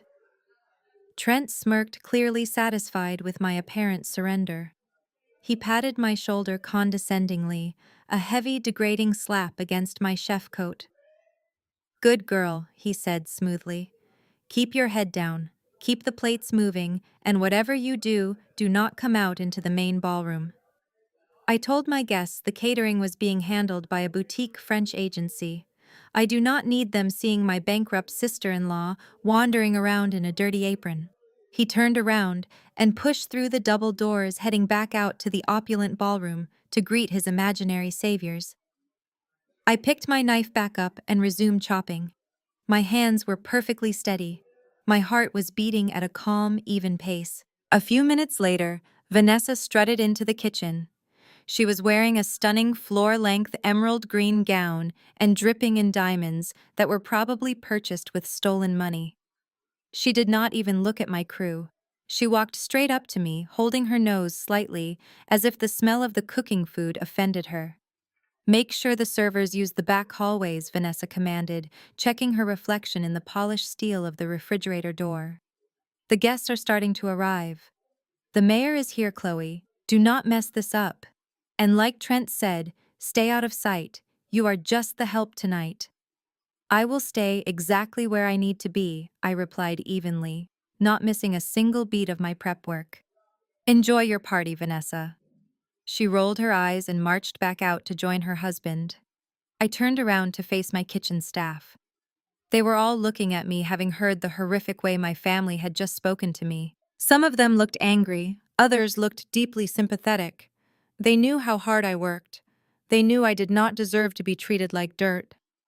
"Listen to me, everyone," I said, my voice clear and commanding. "We have 2 hours until the first course goes out. I want you to execute this menu with absolute perfection. I want every single plate to look like $1 million. I want the investors in that ballroom to be completely dazzled by the presentation." I looked at the heavy doors leading out to the gala. I wanted Trent to feel on top of the world. I wanted him to taste the luxury and believe he had survived his financial crisis. I wanted his ego to inflate until it took up the entire St. Regis ballroom. Because the trap was fully set, the legal documents were signed, and Julian Sterling was already on his way.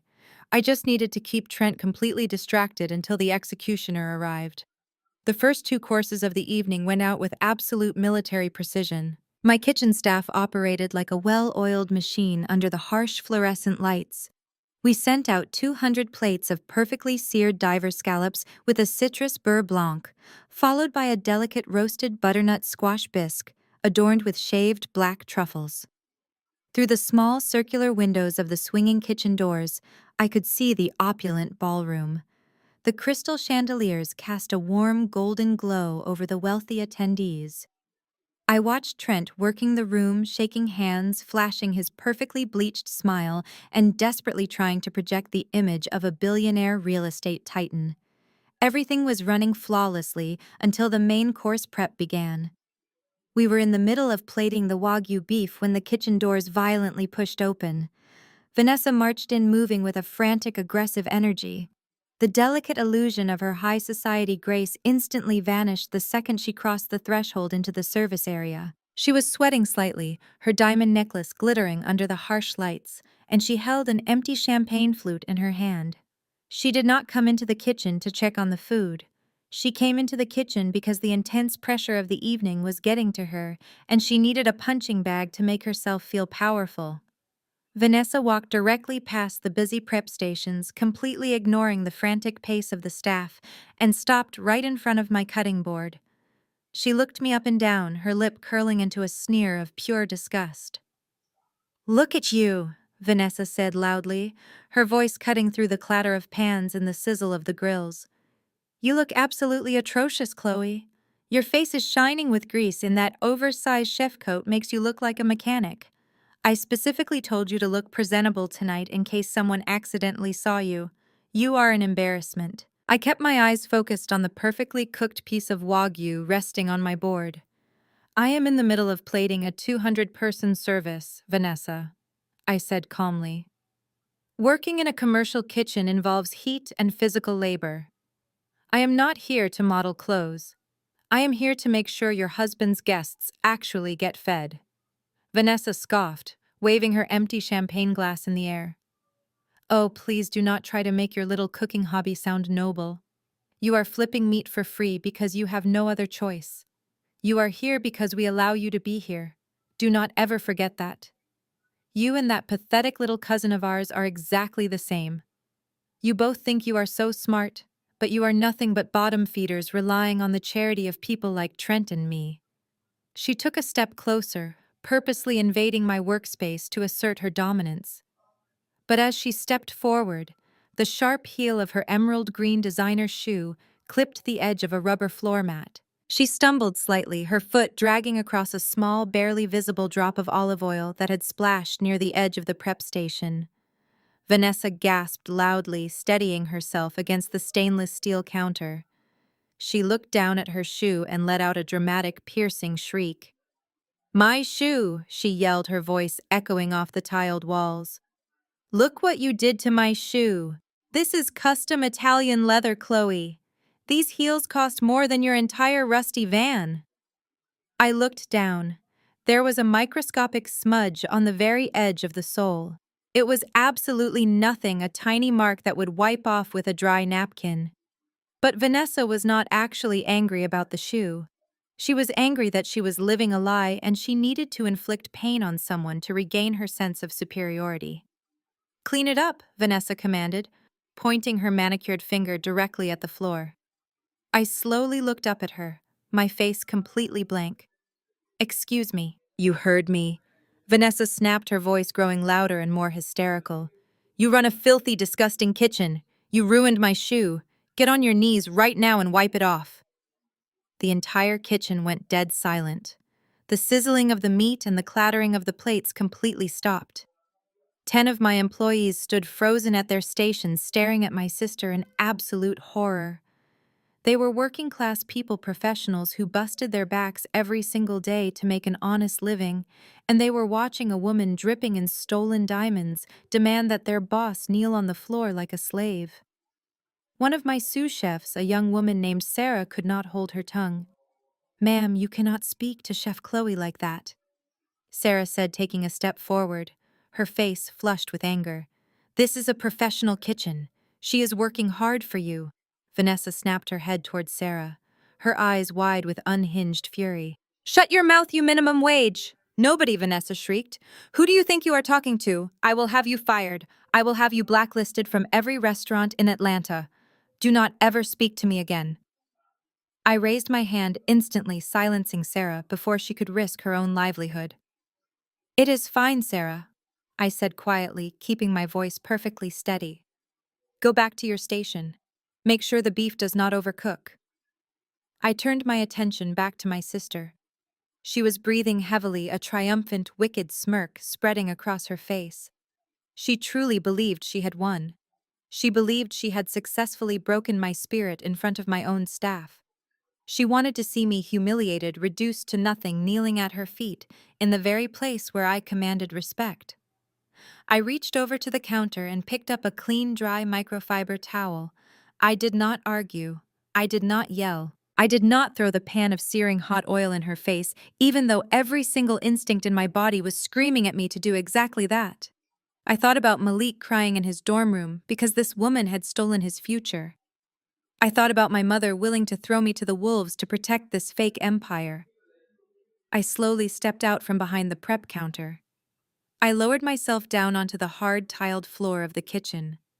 I knelt right in front of Vanessa. A collective quiet gasp went through my kitchen staff. I could feel their anger and their profound pity radiating toward me. But I did not feel humiliated. I felt an overwhelming sense of cold, terrifying clarity. I took the microfiber towel and gently wiped the microscopic smudge off the edge of Vanessa's designer shoe. I stared at the green leather, knowing with absolute certainty that the credit card she used to buy these shoes was currently frozen. I knew that the house she lived in was actively being foreclosed on by my lawyer. I knew that the massive ballroom she was about to walk back into was nothing but a beautiful, expensive tomb.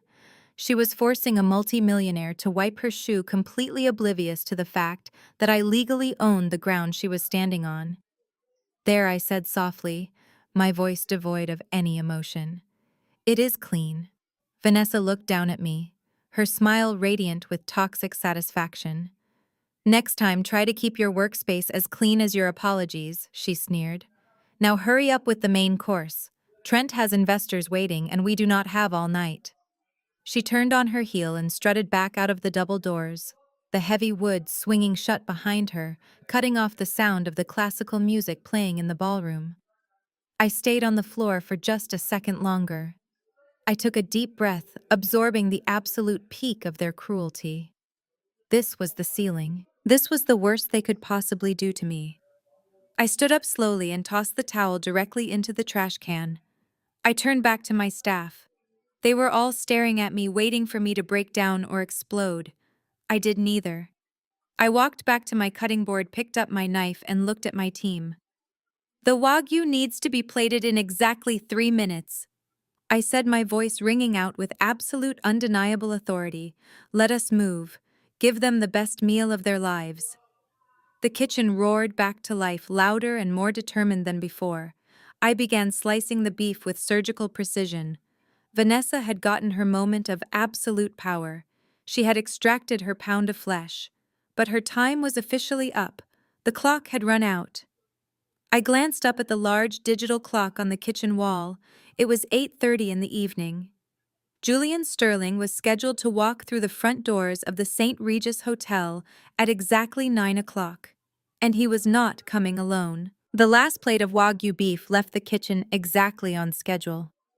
I wiped down my stainless steel prep station, untied my heavily stained apron, and walked quietly toward the swinging double doors. The heavy dinner rush was officially over, which meant my real work for the evening was just beginning. I pushed the right door open just a fraction of an inch, creating a perfect vantage point to look out into the extravagant St. Regis ballroom without being seen. Trent was standing at the front of the room, basking in the warm glow of the crystal chandeliers. He had a microphone in one hand and a glass of expensive champagne in the other. He was in his element, radiating the sickeningly confident energy of a man who firmly believed he was untouchable. My mother was sitting at the front table nodding along to his every word, with a look of absolute worship on her face. Vanessa was seated next to her, adjusting her stolen diamonds for the photographer circulating the room. Trent raised his glass, his voice booming through the sound system. He thanked the wealthy politicians and investors for attending his gala. And then he made the fatal mistake of bragging about his newest triumph. He loudly announced that his firm had just secured a massive exclusive partnership with Vanguard Holdings. He spun a ridiculous lie about how Vanguard had practically begged him to take their capital, praising his unique vision for commercial real estate in Atlanta. He promised the investors in the room that if they gave him their money tonight, they would be riding the Vanguard wave to unprecedented wealth. I stood in the shadows of the kitchen, watching him dig his own grave with absolute precision. The irony was so rich and intoxicating I could practically taste it. He was publicly staking his entire reputation on a company that I had created purely to destroy him. Right in the middle of his arrogant speech, Trent's phone buzzed aggressively in the breast pocket of his tuxedo. He ignored it with a smooth smile, making a terrible joke about how millions of dollars never sleep. The crowd offered a polite, wealthy chuckle, but 5 seconds later, the phone buzzed again. And again. Then his smartwatch lit up, vibrating violently against his wrist. Trent glanced down at the watch face. I watched through the narrow gap in the doors as the arrogant smile completely froze on his face. The blood instantly drained from his cheeks, leaving him looking like a pale, terrified ghost in a custom-tailored suit. He lowered the microphone, his hand suddenly shaking so violently that a few drops of champagne spilled over the rim of his glass and stained his crisp white shirt. "Excuse me for just one moment, ladies and gentlemen," Trent stammered into the microphone, his voice cracking noticeably. "A minor business emergency requires my immediate attention. Please enjoy the main course." He stepped off the stage and practically sprinted toward the service hallway located just to the right of the kitchen doors. I quickly moved away from the window, slipping into the dark, quiet pantry corridor that ran parallel to the service hallway. The walls were thin enough that I could hear every single word. Trent burst through the hallway doors, breathing heavily. He frantically pulled his phone out of his pocket and answered the call. "What is going on?" Trent hissed into the phone, his voice laced with pure panic. "Why are you calling me dozens of times in the middle of my gala? I told you I am securing the new investors right now." I could not hear the voice on the other end of the line, but I did not need to. I already knew exactly who was calling him. It was his panicked legal counsel, or whoever was left of his accounting department. "What do you mean the accounts are locked?" Trent yelled, slamming his fist against the hallway wall. "They were just on a temporary internal audit hold. Tell the bank to lift it. We have the Vanguard capital." A few seconds of silence passed as the person on the phone delivered the fatal blow. "No." Trent gasped, his voice suddenly dropping to a terrified, breathless whisper. "No, that is impossible. You are reading it wrong. Vanguard gave me a bridge loan. They cannot just trigger a default clause in 3 days. What fraud misrepresentations. I did not lie on the application. They cannot seize the business accounts. They cannot do that." Trent began pacing the hallway like a trapped animal. He was hyperventilating, pulling desperately at his expensive silk tie as if it were suddenly choking him. The reality of his situation was crashing down on him with the force of a freight train. He pulled the phone away from his ear and wildly tapped on the screen, frantically opening his mobile banking applications. I stood quietly in the dark pantry, listening to his rapid, terrified breathing. "Zero," Trent whimpered, staring at his phone screen. "Everything is zero. They took the escrow. They took the operational funds. They took my personal savings." He was completely ruined. In a matter of seconds, Vanguard Holdings had executed the absolute seizure of his entire financial existence. He had no money to pay the private lenders who were threatening his life. He had no money to pay the St. Regis Hotel for the massive ballroom he was currently standing outside of. The millions of dollars he thought he had secured were gone, instantly reclaimed by my lawyers to satisfy the breach of contract.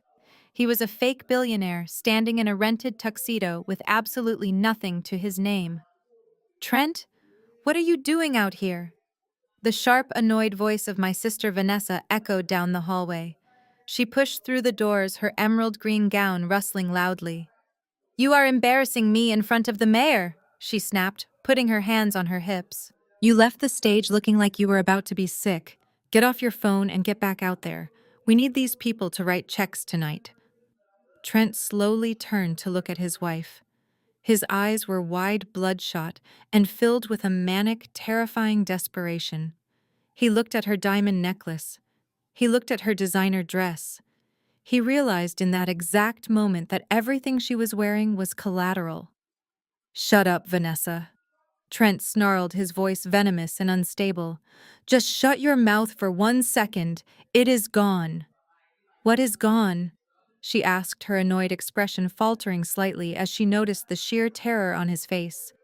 Trent, you are sweating. You are ruining your suit.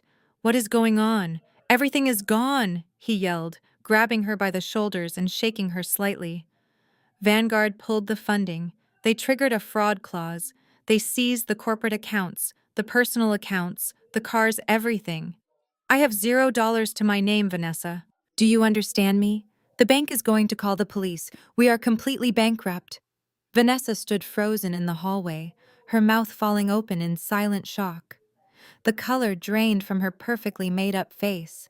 She looked down at her diamond rings, then back up at her husband, unable to comprehend the words he was saying.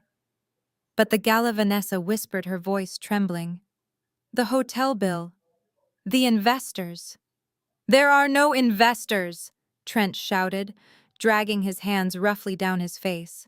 They are not going to give me a dime if they find out I am under federal investigation for fraud. I am going to prison, Vanessa. I am going to federal prison. I stepped quietly out of the dark pantry and walked toward the swinging doors that led back into the bright, busy kitchen. I had heard enough. The panic was beautiful. The destruction was absolute. Trent and Vanessa were currently standing in the service hallway, realizing their entire fraudulent empire had burned to the ground. But they still had one major problem left to face. They needed a scapegoat. They needed someone to blame for the missing money, the ruined gala, and the sudden police investigation. And I knew exactly what Trent was going to do next. He was going to do what he always did. He was going to try and throw me directly into the line of fire to save his own skin. I walked over to the prep counter and calmly waited for the final act of the night to begin. 10 minutes after Trent and Vanessa had their panicked breakdown in the service hallway, the heavy swinging doors of the kitchen pushed open once again. Trent walked back into my workspace, but his entire demeanor had shifted. The arrogant swagger was completely gone, replaced by the erratic, jerky movements of a desperate animal backed into a corner. He was sweating profusely, his breathing was shallow, and his eyes darted around the room like he was looking for an escape route. He had realized that he could not hide his financial collapse from the wealthy investors sitting in the ballroom. He needed a spectacular distraction. He needed a scapegoat to blame for his frozen accounts, and he needed the lie to be so massive and public that it would buy him sympathy instead of prison time. He walked directly up to my prep station. He did not say a word about the food. Instead, he aggressively bumped his shoulder against mine, pretending to lose his balance on the slick-tiled floor. As he collided with me, I felt his hand brush against the deep side pocket of my baggy chef coat. It was a clumsy, frantic movement. He quickly stepped back, muttered a breathless apology about the floor being slippery, and practically ran back out of the kitchen. I did not have to reach into my pocket to know what he had just done. I could feel the heavy, cold weight of a solid gold Rolex watch resting against my hip. It was his prized possession, the $40,000 timepiece he wore every single day to project his fake wealth. In his twisted, panicked mind, he had just formulated the perfect exit strategy. If he could convince the police and his investors that I had stolen corporate assets and compromised his security credentials, he could claim the Vanguard Holdings account freeze was simply a protective measure against a criminal investigation. He was trying to sacrifice my freedom to buy himself 24 hours of borrowed time. I left the heavy watch exactly where he put it. I did not pull it out. I did not throw it away. I simply wiped down my cutting board and waited. Less than 15 minutes later, the soft classical music playing in the main ballroom abruptly stopped. The low murmur of wealthy conversation was instantly replaced by the sharp, authoritative sound of heavy boots marching across the hardwood floor. Through the small, circular windows of the kitchen doors, I saw the flashing red and blue lights of patrol cars reflecting off the massive glass windows of the St. Regis Hotel. The kitchen doors violently burst open. Two uniformed Atlanta police officers walked in, their hands resting cautiously on their duty belts. Right behind them was Trent, acting completely hysterical, with Vanessa clinging to his arm and sobbing theatrically. "There she is," Trent shouted, pointing his trembling finger directly at my face. "That is the woman. She is the one who has been stealing from my firm." The sheer volume of his accusation drew the attention of the entire gala. The heavy doors were propped open, and the wealthy investors, the local politicians, and the church elders all crowded near the entrance of the kitchen, their eyes wide with shock. My mother pushed her way to the front of the crowd, her face a mask of absolute horror as she saw the police walking toward her daughter. Trent stepped into the center of the kitchen, making sure his voice carried out to his affluent audience. "Officers, I have been dealing with a massive security breach all week." He lied effortlessly, his voice dripping with manufactured betrayal. "Millions of dollars in corporate assets have been compromised. My bank had to freeze my entire operational portfolio this afternoon because someone was stealing high-value collateral from my private safe. I thought it was an outside hacker, but I just checked my jacket pocket and my corporate Rolex is missing. She is my sister-in-law. I hired her to cater this event out of pity because she is bankrupt, and she used her access to rob me blind." The entire kitchen was dead silent. My staff stood frozen in place, staring at the police officers. The crowd of VIP guests began to whisper furiously. I looked at Trent. His eyes were wide and pleading silently, daring me to fight back, knowing that if I panicked, I would look incredibly guilty. "Ma'am," one of the police officers said, stepping directly in front of me with a stern expression. "Step away from the counter and keep your hands where I can see them. Do you have anything in your pockets that belongs to this man?" I did not argue. I did not raise my voice. I looked the officer dead in the eye, raised my hands slowly, and nodded toward my right side. "Check my pocket," I said quietly. The officer reached into the deep pocket of my chef coat. He pulled his hand out, holding the heavy diamond-encrusted gold Rolex under the harsh fluorescent lights. A loud collective gasp echoed from the crowd of investors gathered at the door. Trent let out a loud, theatrical sigh of relief, running his hands through his hair. "I knew it," he yelled, turning to the crowd to make sure they were all watching his performance. "I caught the thief. This is why my accounts are locked, everyone.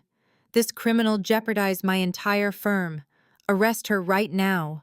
Vanessa buried her face in her hands, pretending to be overcome with grief. "I cannot believe my own sister would try to destroy my husband's empire," she wailed loudly. Before the police officer could even ask me a single question, the crowd parted violently. My mother Brenda marched into the kitchen. Her face was contorted with a rage so profound and toxic, it made her look like a complete stranger. She did not ask me for an explanation. She did not wonder why a supposedly brilliant financial mogul would leave a $40,000 watch lying around a greasy kitchen.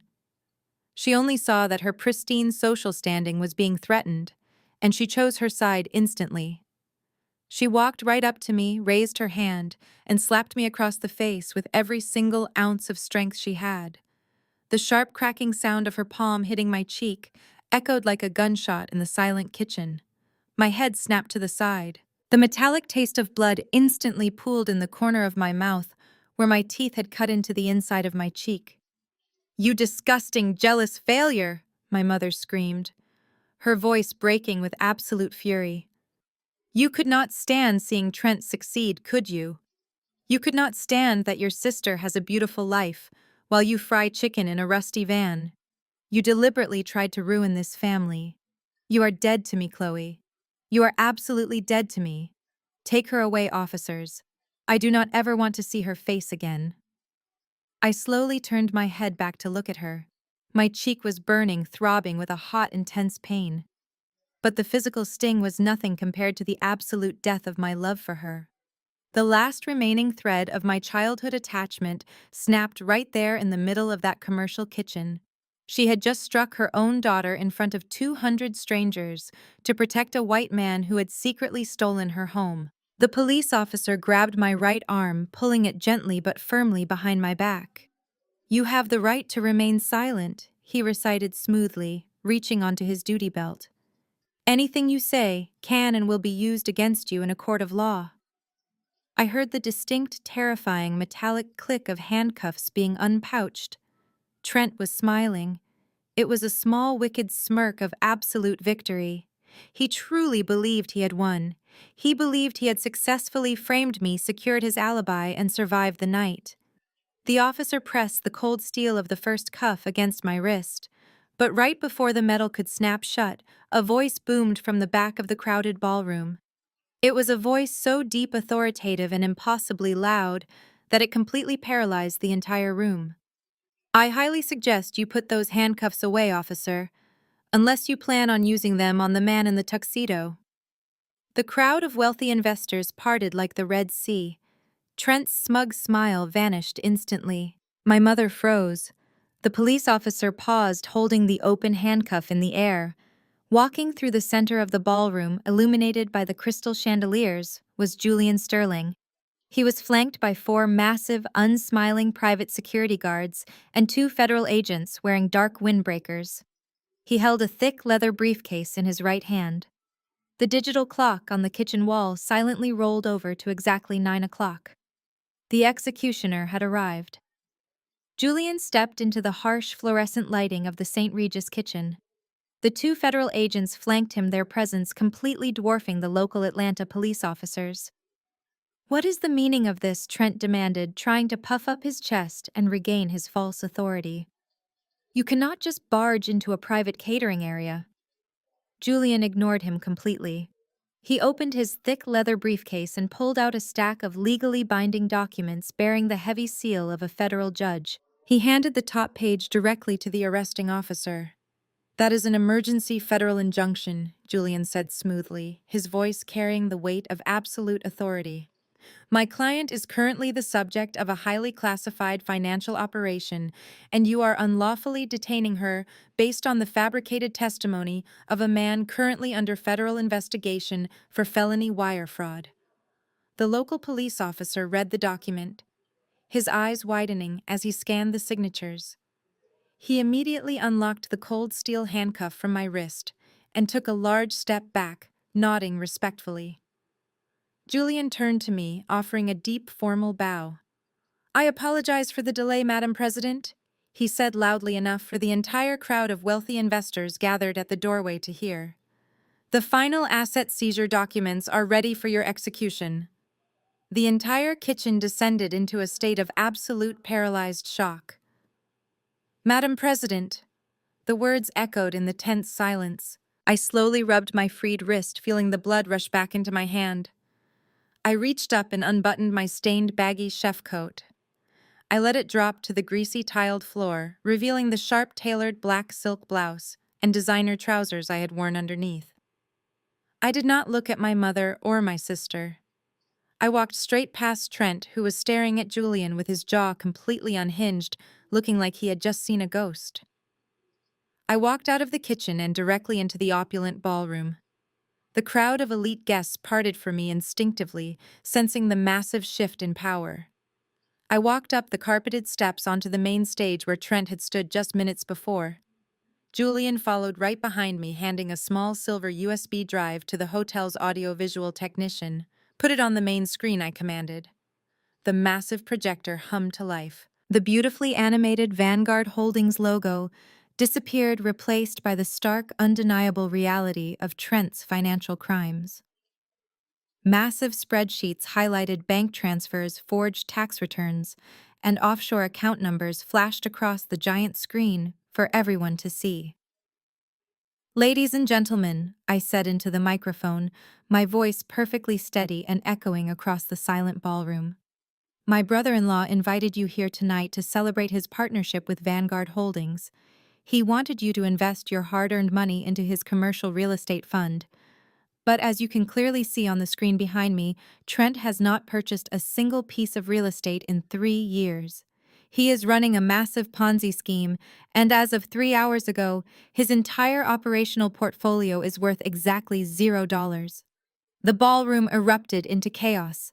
Wealthy investors began shouting in outrage. Local politicians whispered furiously to their aides, already calculating how to distance themselves from the scandal. Trent sprinted out of the kitchen and stumbled into the ballroom, his face pale and glistening with sweat. "Turn that off!" Trent screamed, lunging toward the audiovisual table. "It is a lie. She is a bankrupt caterer. She forged those documents. Do not listen to her." I held up my hand, and the two federal agents stepped forward, easily blocking Trent's path and forcing him back. "I did not forge anything, Trent," I said, looking down at him from the stage with absolute disdain. "Because Vanguard Holdings did not randomly select you for a $10 million bridge loan. I selected you. I am the sole owner and chief executive officer of Vanguard Holdings."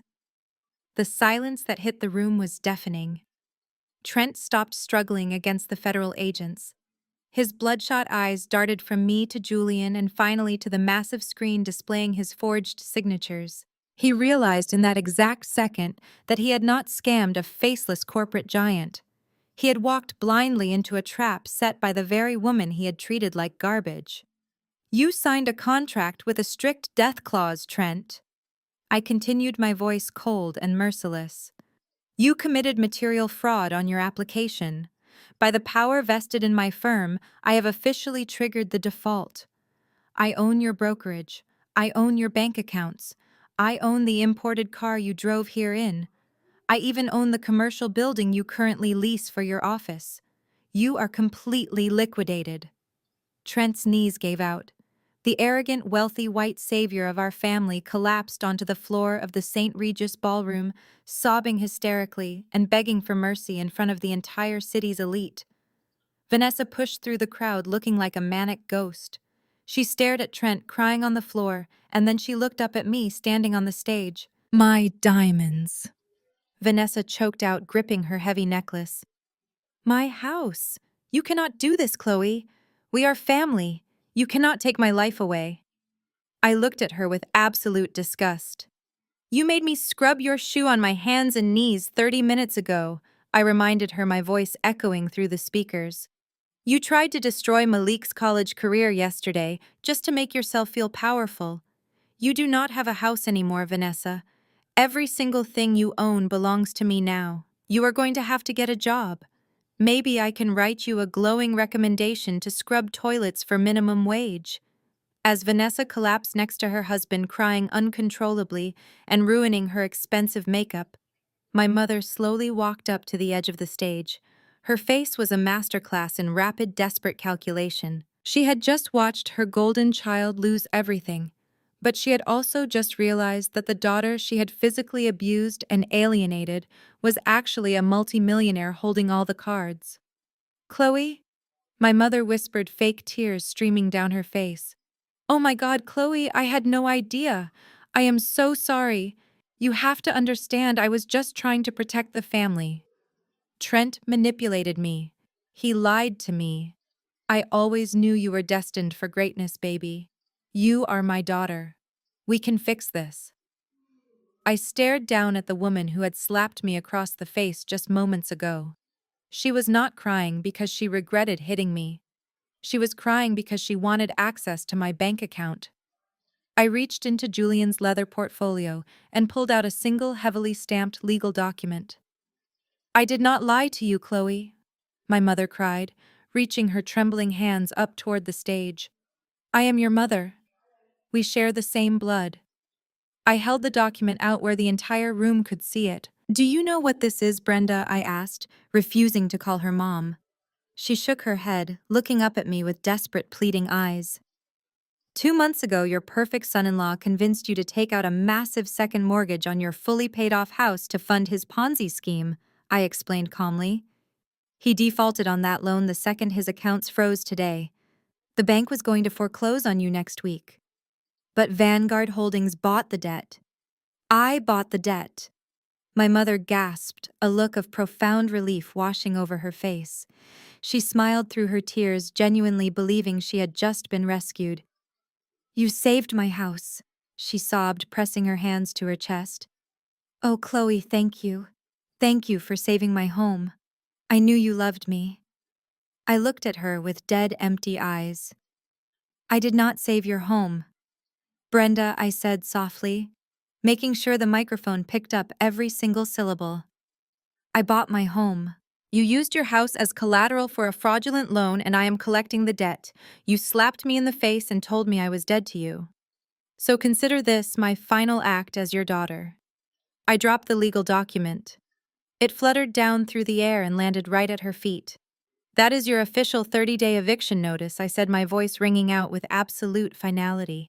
You have exactly 1 month to pack your designer clothes and get out of my property. I stepped away from the podium. I did not look back at Trent crying on the floor.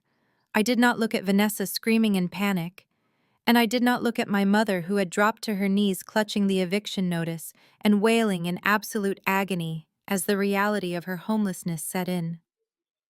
I walked down the back stairs of the stage, flanked by Julian and my security team, leaving the ruins of my toxic family behind me forever. The cool night air hit my face the moment I stepped out of the St. Regis Hotel, and for the first time in 35 years, I took a breath that felt completely my own. I did not look back at the grand ballroom. I did not need to.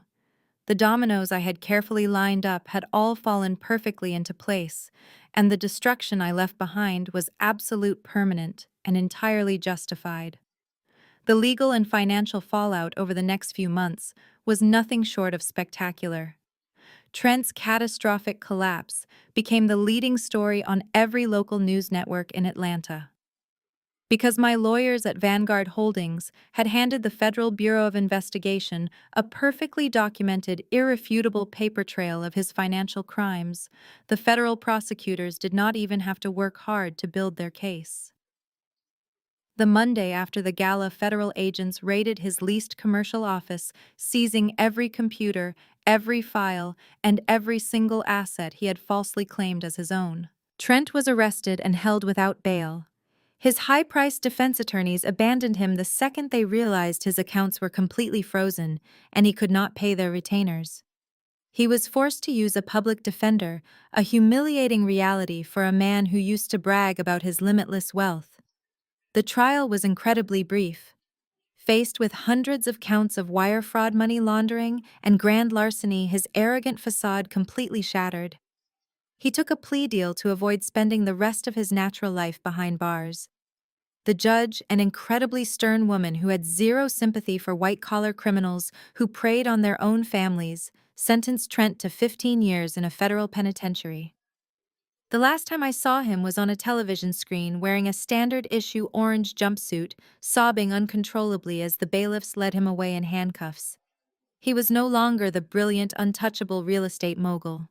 He was just a federal inmate with a massive restitution debt he would never be able to repay. Vanessa's reality check was equally brutal. When the federal government and Vanguard Holdings finished liquidating Trent's estate, she was left with absolutely nothing. The bankruptcy court aggressively seized her designer wardrobe, her custom Italian shoes, her diamond jewelry, and the luxury vehicles she loved to parade around the city. Because she had spent her entire adult life relying on Trent's fraudulent money and acting superior to everyone else, she had never developed any actual marketable skills. Her business degree was completely useless because no reputable firm in the state of Georgia would hire the wife of a convicted Ponzi scheme mastermind. Faced with the terrifying reality of paying her own rent, Vanessa was forced to accept the only job she could find. She was hired as a daytime server and busboy at a busy, incredibly demanding chain restaurant downtown. The poetic justice of the universe is a beautiful thing. The woman who had marched into my commercial kitchen, mocked my chef coat, and demanded I scrub the bottom of her shoe was now wearing a cheap synthetic polyester uniform and a mandatory hairnet. She spends her days on her feet carrying heavy trays of greasy food, wiping down sticky tables, and enduring the rude demands of impatient customers. She is now experiencing the exact same exhausting invisible labor she once told me was only meant for bottom feeders. Every time someone snaps their fingers at her to refill their water glass, she is violently reminded of exactly who she used to be. But perhaps the most profound downfall belonged to my mother, Brenda. She truly believed that because she had given birth to me, I would eventually cave to her emotional manipulation and let her keep the house. She was completely wrong. Exactly 30 days after the gala, when she refused to pack her belongings, I sent the county sheriff to enforce the legal eviction. She was forced to carry her belongings out to the curb in black plastic garbage bags, while her wealthy neighbors peeked through their curtains and watched her ultimate humiliation. With no money, no credit, and her golden child son-in-law sitting in a federal prison, my mother had to apply for government assistance. She now lives in a cramped one-bedroom Section 8 subsidized apartment on the outskirts of the city. But the loss of her luxurious house was not her greatest punishment. Her true punishment was the complete and total loss of her social status. The elite church friends and the wealthy country club women she had spent decades trying to impress completely abandoned her. In the circles she used to run in poverty and public scandal are contagious diseases. When she walks into the grocery store, the women she used to gossip with actively turn their shopping carts down different aisles to avoid making eye contact with her. She is entirely isolated. She calls my phone from different blocked numbers every single week, leaving tearful voicemails begging for forgiveness, begging for money, and begging for her daughter back. I delete every single message without listening to them. She made her choice when she stood in that kitchen and slapped me across the face to protect a criminal. While my toxic relatives were busy harvesting the bitter consequences of their own actions, I was focused on cultivating the future. A few weeks after the gala, the winter weather began to break, giving way to a bright, crisp spring morning. I drove my brand new sleek black SUV onto the campus of the State University. I parked near the library and walked toward the small courtyard where I knew Malik usually studied between his classes. I found him sitting on a concrete bench under a large oak tree. He looked incredibly exhausted. He was staring blankly at an open textbook, a half-eaten sandwich resting next to him. Since Vanessa had maliciously destroyed his accounting internship, he had been working 3 different minimum wage jobs just to keep his head above water and pay for his final semester. He had dark circles under his eyes, but he was still pushing forward, refusing to give up. I walked up and sat down next to him on the bench. He blinked in surprise, a bright, genuine smile breaking through his exhaustion when he saw me. "Chloe," he said, closing his textbook, "what are you doing here? I thought you were busy running a massive corporate empire now." I laughed softly, enjoying the warmth of his presence. "I am always going to make time for the only real family I have," I said. "I brought you something." I reached into my designer tote bag and pulled out a thick, heavy manila envelope. I handed it to him. He looked at the envelope cautiously, wiping his hands on his jeans before taking it. "What is this?" he asked, weighing the heavy package in his hands. "Open it," I urged, gently, watching his face closely. Malik peeled back the metal clasp and reached inside. The first thing he pulled out was a set of heavy silver car keys attached to a leather fob. He stared at the keys, his brow furrowing in deep confusion. He looked from the keys to the brand-new black SUV parked just a few yards away at the curb. "Chloe," he stammered, his eyes widening. "You did not buy me a car. Tell me you did not buy me a car." "Keep looking in the envelope," I instructed, smiling warmly. His hands began to shake slightly as he reached back into the package. He pulled out a thick stack of official university documents. It was not paperwork for his current state college. It was an official acceptance and transfer letter to the Wharton School of Business at the University of Pennsylvania, one of the most prestigious and expensive financial programs in the entire world.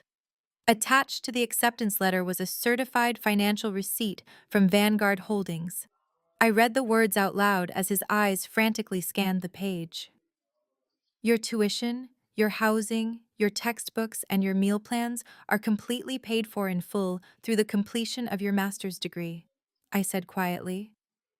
You do not have to work a single shift at that diner ever again, Malik.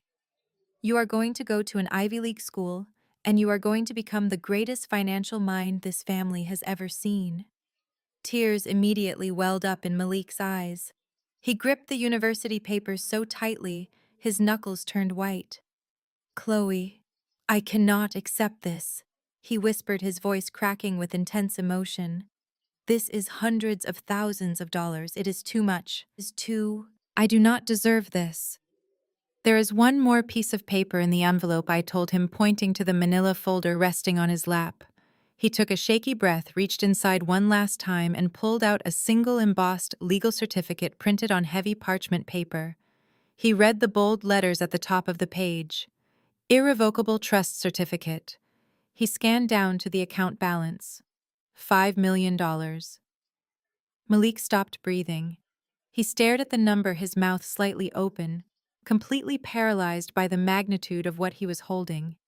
He looked at the $5 million trust fund, then at the Ivy League acceptance letter, and finally at the keys to a brand new car.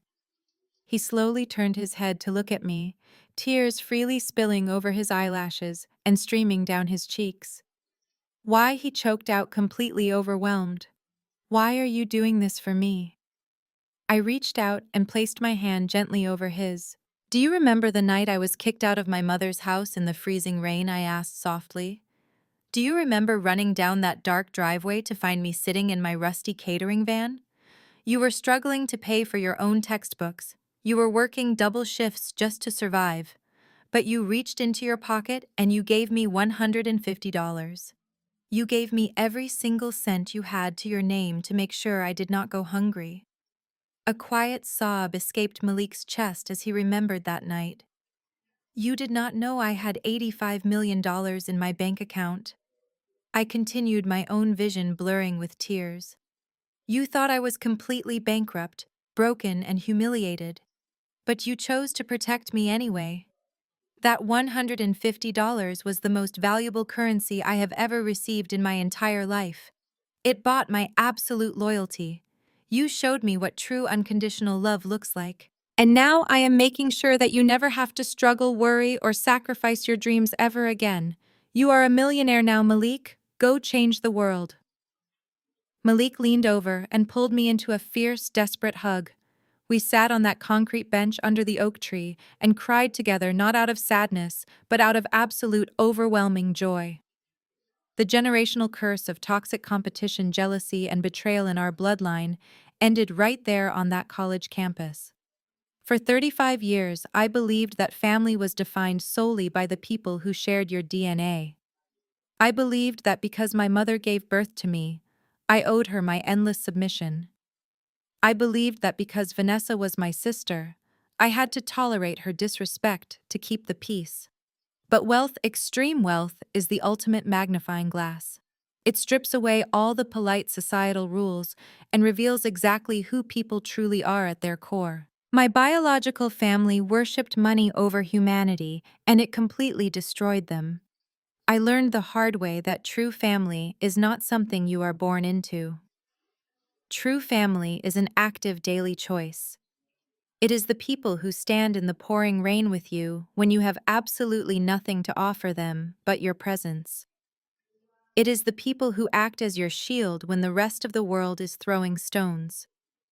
You do not owe your peace, your success, or your sanity to people who only value you when you are convenient or profitable to them.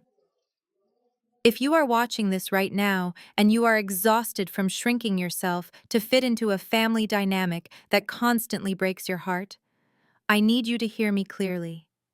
You are allowed to walk away. You are allowed to set ironclad boundaries. You are allowed to take all of that beautiful, resilient energy you have been wasting on toxic relatives and pour it entirely into yourself and the people who actually celebrate you. Your worth is not determined by the people who failed to love you correctly. Have you ever had to walk away from toxic family members to protect your own peace? Have you ever discovered that your chosen family was infinitely stronger than your biological one? I want to read your stories. Tell me about the moment you finally chose yourself in the comments below. If my journey resonated with you, If you believe that karma always collects its debts, and if you believe that good people deserve to win, in the end, please hit that like button. Share this video with anyone who might be struggling with family guilt right now. They need to know that they are not alone and that walking away is sometimes the bravest thing a person can do. Do not forget to subscribe to the channel so we can continue building a community of strength, boundaries, and absolute authenticity. Thank you for listening to my story. Keep your head high, protect your peace, and never let anyone tell you that you are just a servant in your own life. You are the architect of your own empire.